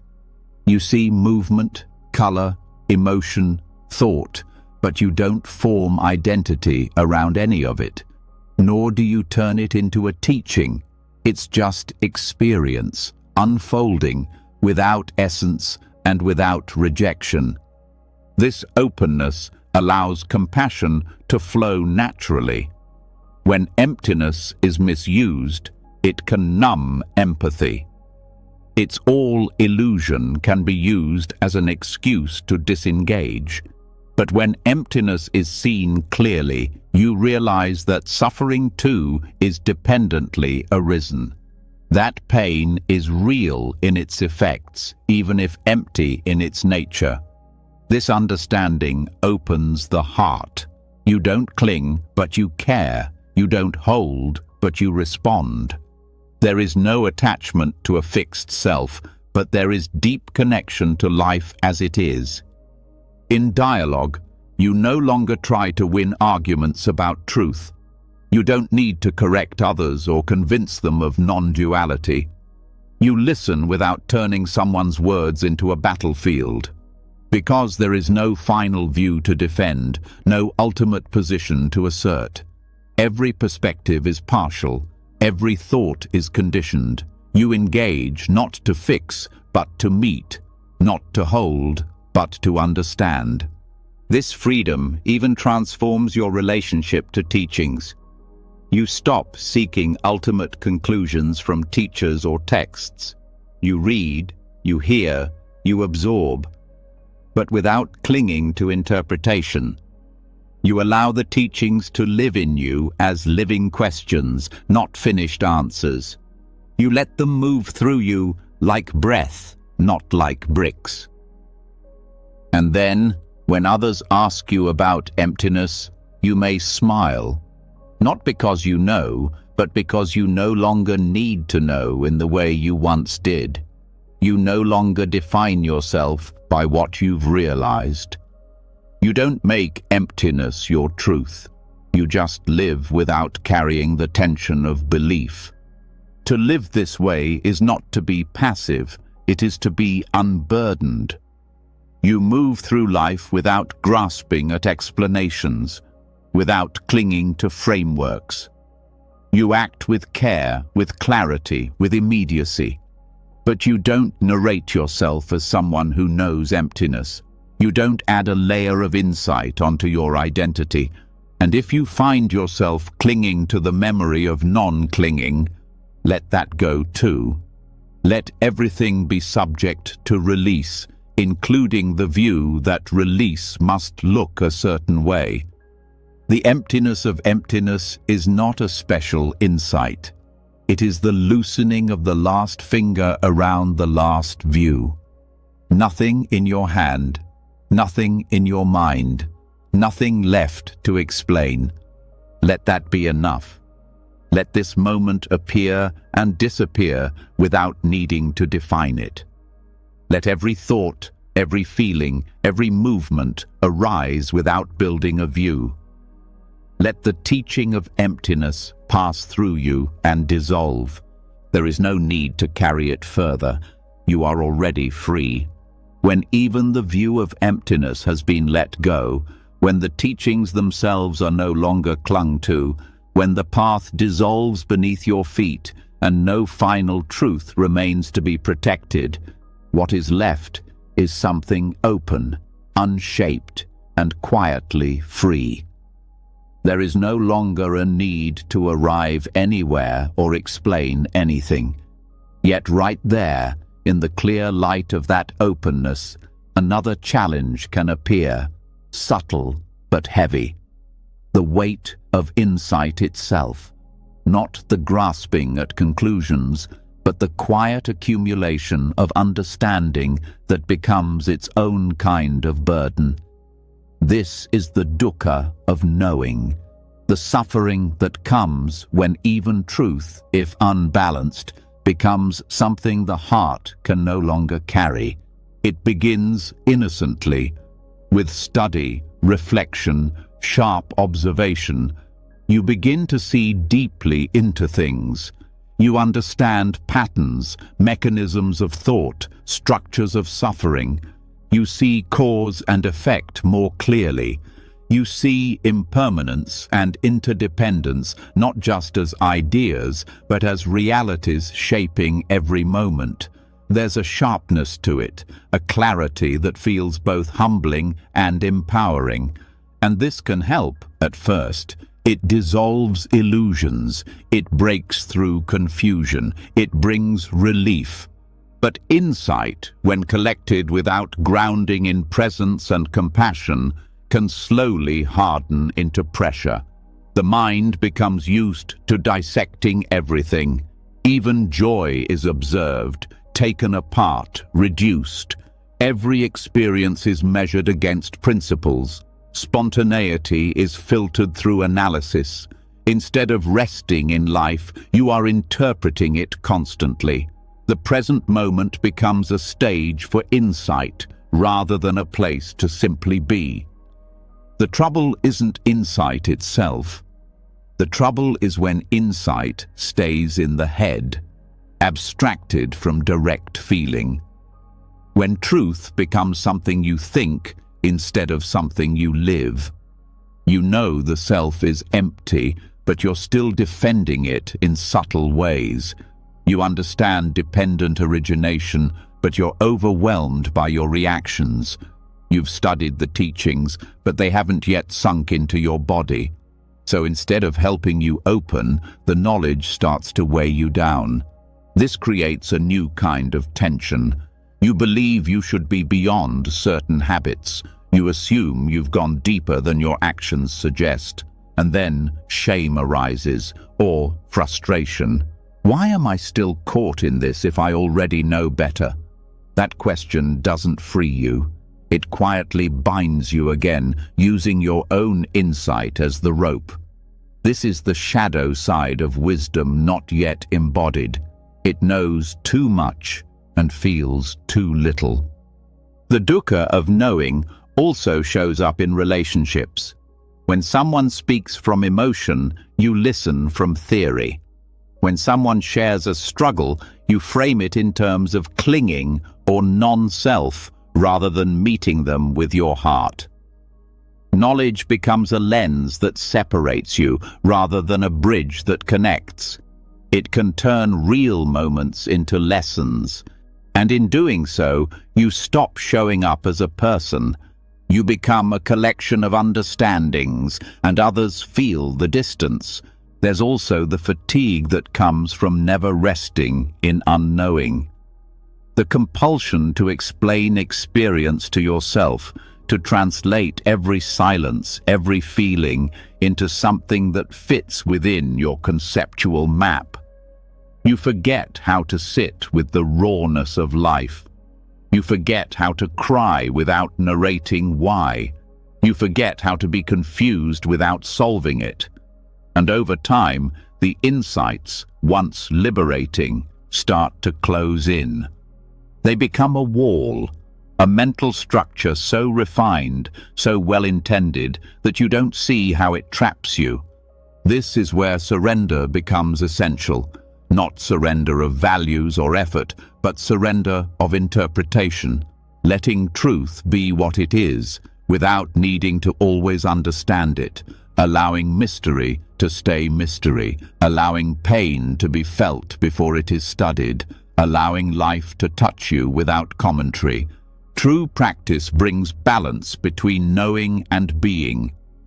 It includes moments of clarity, yes, but also moments of softness, vulnerability, and silence.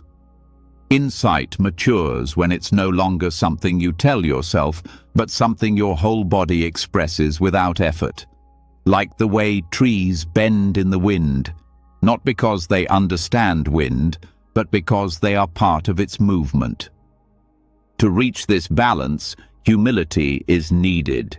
Not the kind that says, "I know nothing," but the kind that says, "What I know is not enough to protect me from being human." Because being human is not a flaw. It's the place where compassion becomes real. The more clearly you see suffering, the more your heart should open, not just your intellect. Sometimes it helps to pause the seeking, to stop reading, stop reflecting, and simply breathe. Simply feel your feet on the floor, your chest rising and falling. Let insight go quiet. Let the body speak. Let your inner world soften without needing to describe it. When the habit to analyze rises, notice it. Smile at it. Let it pass. And return to presence, not as a technique, but as a way of remembering that you are here. Practice then becomes less about gaining insight and more about making space. Space for emotion, space for silence, space for not knowing. In that space, insight still arises, but it's lighter. It's not carried like a weight. It moves through you. It informs your choices. It sharpens your attention, but it doesn't define you. It doesn't replace your presence. This shift also changes how you engage with others. You listen with your whole body, not just your mind. You respond not with teachings, but with care. You speak not to correct, but to connect. Your knowledge doesn't overshadow the moment. It supports it quietly, like roots under soil. And you begin to trust direct experience again. Not because it's always pleasant, but because it's real. You don't need to translate every feeling into a teaching. Sometimes pain is just pain. Sometimes joy is just joy. When the mind doesn't rush to explain, the heart finds room to breathe. The dukkha of knowing lifts when you stop using insight as armor. When you let truth be soft. When you let yourself feel without filtering. And when you remember that understanding is not the end point, it is just one movement in a larger dance. You don't have to discard what you've learned. You just stop leaning on it. You let it settle into the background, like furniture in a well-used room. It's there, supportive, useful, but not the center of your attention. The center is this breath, this person in front of you, this fragile, changing life that asks not to be explained, but to be met. And slowly, the mind stops searching for conclusions. It begins to enjoy resting in questions. It accepts not knowing as a form of wisdom. It lets silence speak. It lets the heart guide. And in that shift, Knowing becomes light again, not a burden, not a mask, but a quiet companion on the path that no longer needs to be walked with certainty. Let that lightness return now. Let the teachings you've gathered settle like dust. Let them be part of you without pressing you. Let the need to understand give way to a willingness to feel. Let the burden of knowing dissolve in the gentleness of being. Nothing more is needed. When the burden of knowing dissolves and truth no longer demands explanation, the heart begins to rest again in something far more intimate than philosophy. Direct life, raw and untamed. Not filtered through insight, not trimmed down into spiritual narratives, but felt, fully, as it is. And this is where the next edge appears, because even without mental clinging, what still surges through the body and mind, anger, lust, fear, confusion, often feels unspiritual, inconvenient, or out of place. The tendency may return to manage or suppress, to reject these energies as impurities. But there is a path that points in another direction entirely, one that does not purify by removal, but transforms through complete inclusion. This is the heart of Vajrayana Tantra, not escaping the mind's raw material, but using it. Tantric practice does not divide the world into sacred and profane. It does not assume that difficult states must be conquered or transcended. It teaches that everything arising in the body-mind can be fuel for awakening if approached with clarity, fearlessness, and skill. The approach is radical not because it is wild, but because it refuses to exclude anything.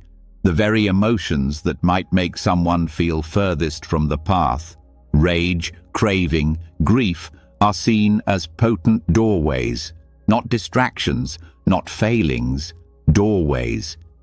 In this view, anger is not inherently toxic. It is raw, concentrated energy.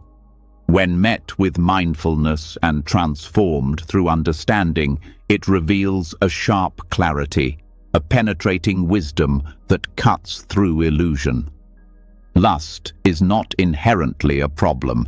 It is the intense pull of desire, the magnetism that binds you to objects, but also the heat of creation, the longing for union, the fire of life itself.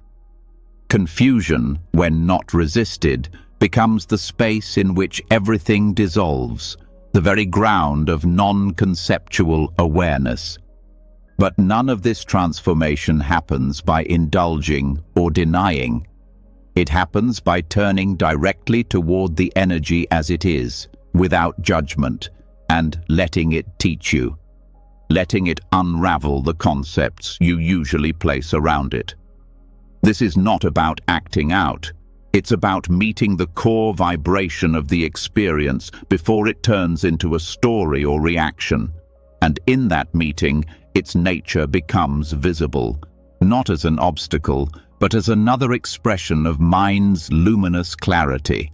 Tantra begins where conventional practice might hesitate, where other paths often emphasize purification and restraint. Tantra speaks to integration, not the kind that blurs everything together, but the kind that reveals the true face of what you've been running from. It says, you don't need to fix your mind. You need to see it fully. You don't need to eliminate your desires. You need to know what they really are. Beneath every impulse is a vital force, not pure or impure, just alive. The key is seeing its shape before ego wraps around it. This path requires a different kind of courage. Not the courage to be disciplined, but the courage to be intimate with your own experience, especially the parts that feel threatening. It's not comfortable to look at rage without justification, or to sit with longing without reaching for it, or to feel helplessness without immediately trying to make it meaningful. But if you can stay with these energies, not as problems, but as expressions of awareness, something deep opens. They begin to shift on their own. In tantric practice, symbolic deities often embody these raw states in their purest, unfiltered form. Wrathful forms, wild forms, sensual forms. They are not idols to worship. They are mirrors. They show you what your own mind is made of when it drops the mask of self-judgment. When you recognize that the deity is not outside of you, but the very energy you're feeling, stripped of clinging, you begin to understand what transformation means. Not turning lead into gold, but seeing that lead was never impure. This teaching doesn't deny that actions have consequences. It doesn't promote chaos. It simply shifts the focus from suppression to understanding, from control to direct contact. You don't lash out in anger. You feel it rise. You stay present. You follow its heat down to its root. You find where it protects something, where it wants something, where it hides something. And as you stay with it, without acting and without pushing it away, the sharpness becomes illumination. The fire becomes light. The same is true for desire. It begins as movement toward an object. But if you pause, if you hold that desire without grabbing, it opens. It starts to pulse. It becomes energy, not directed outward, but contained within. Not repressed, but unhooked from the fantasy. That energy, when turned inward, becomes blissful presence. A natural warmth that doesn't need fulfillment, because it is already full. Confusion, so often avoided, holds its own key. In the moment of not knowing, the ego tries to collapse the space with answers.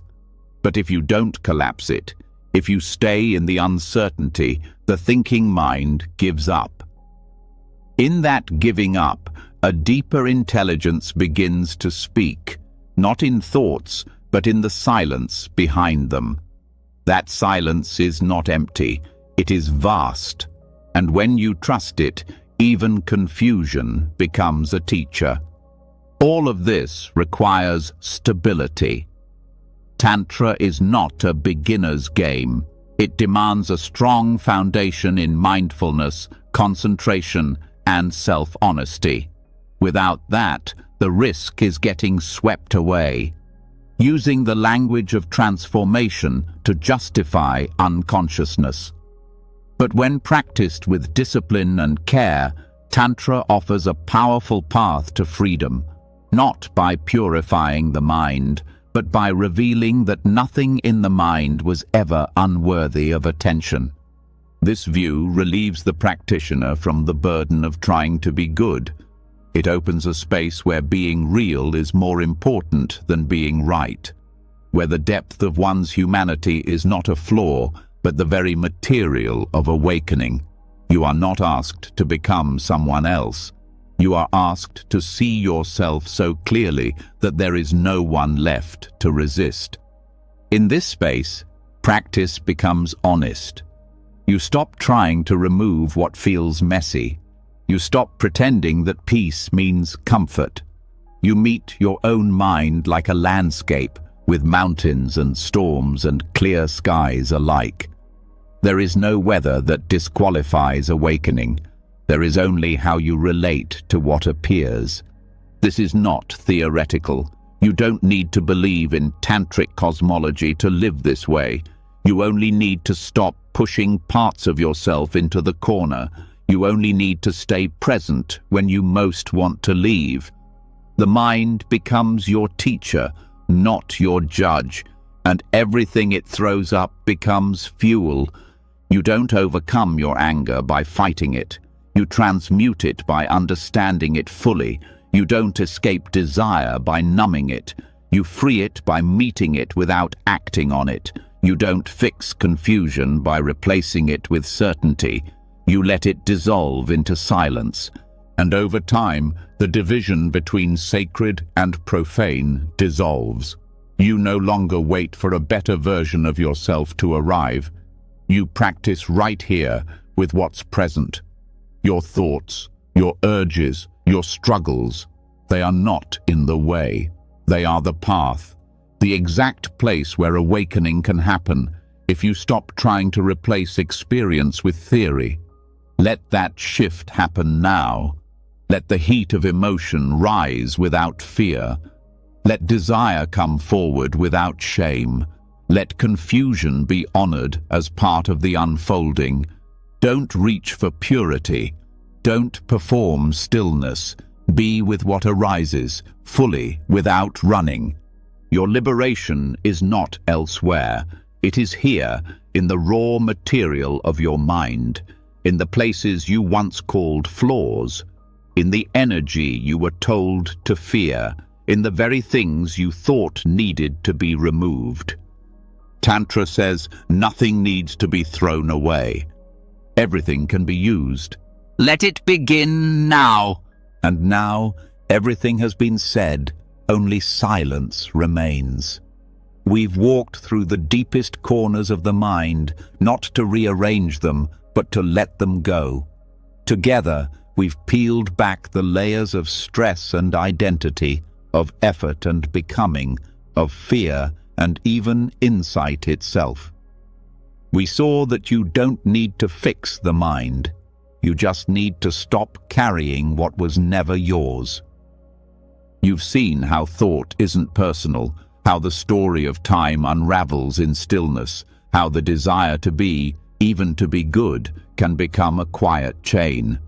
We've learned to let go not only of craving and confusion, but of progress, of witnessing, of even emptiness itself. And in the end, the most profound teaching was always this: there's nothing left to hold, not even the teachings. So tonight, don't strive to become lighter, just let it all drop. Let the dust settle, let the mind return to its natural openness. Rest not as someone falling asleep, but as no one, just breath, just space, just this. Now, it's your turn to share. In the comments, write just one word that describes what you're releasing tonight. A fear, a label, an expectation, a role, whatever it is, name it and let it go. Sometimes the act of naming is the beginning of freedom. And if this journey helped you in any way, subscribe and tap the bell so you don't miss the next one. Let's keep waking up together, even in our sleep. Sleep well, let go, be free.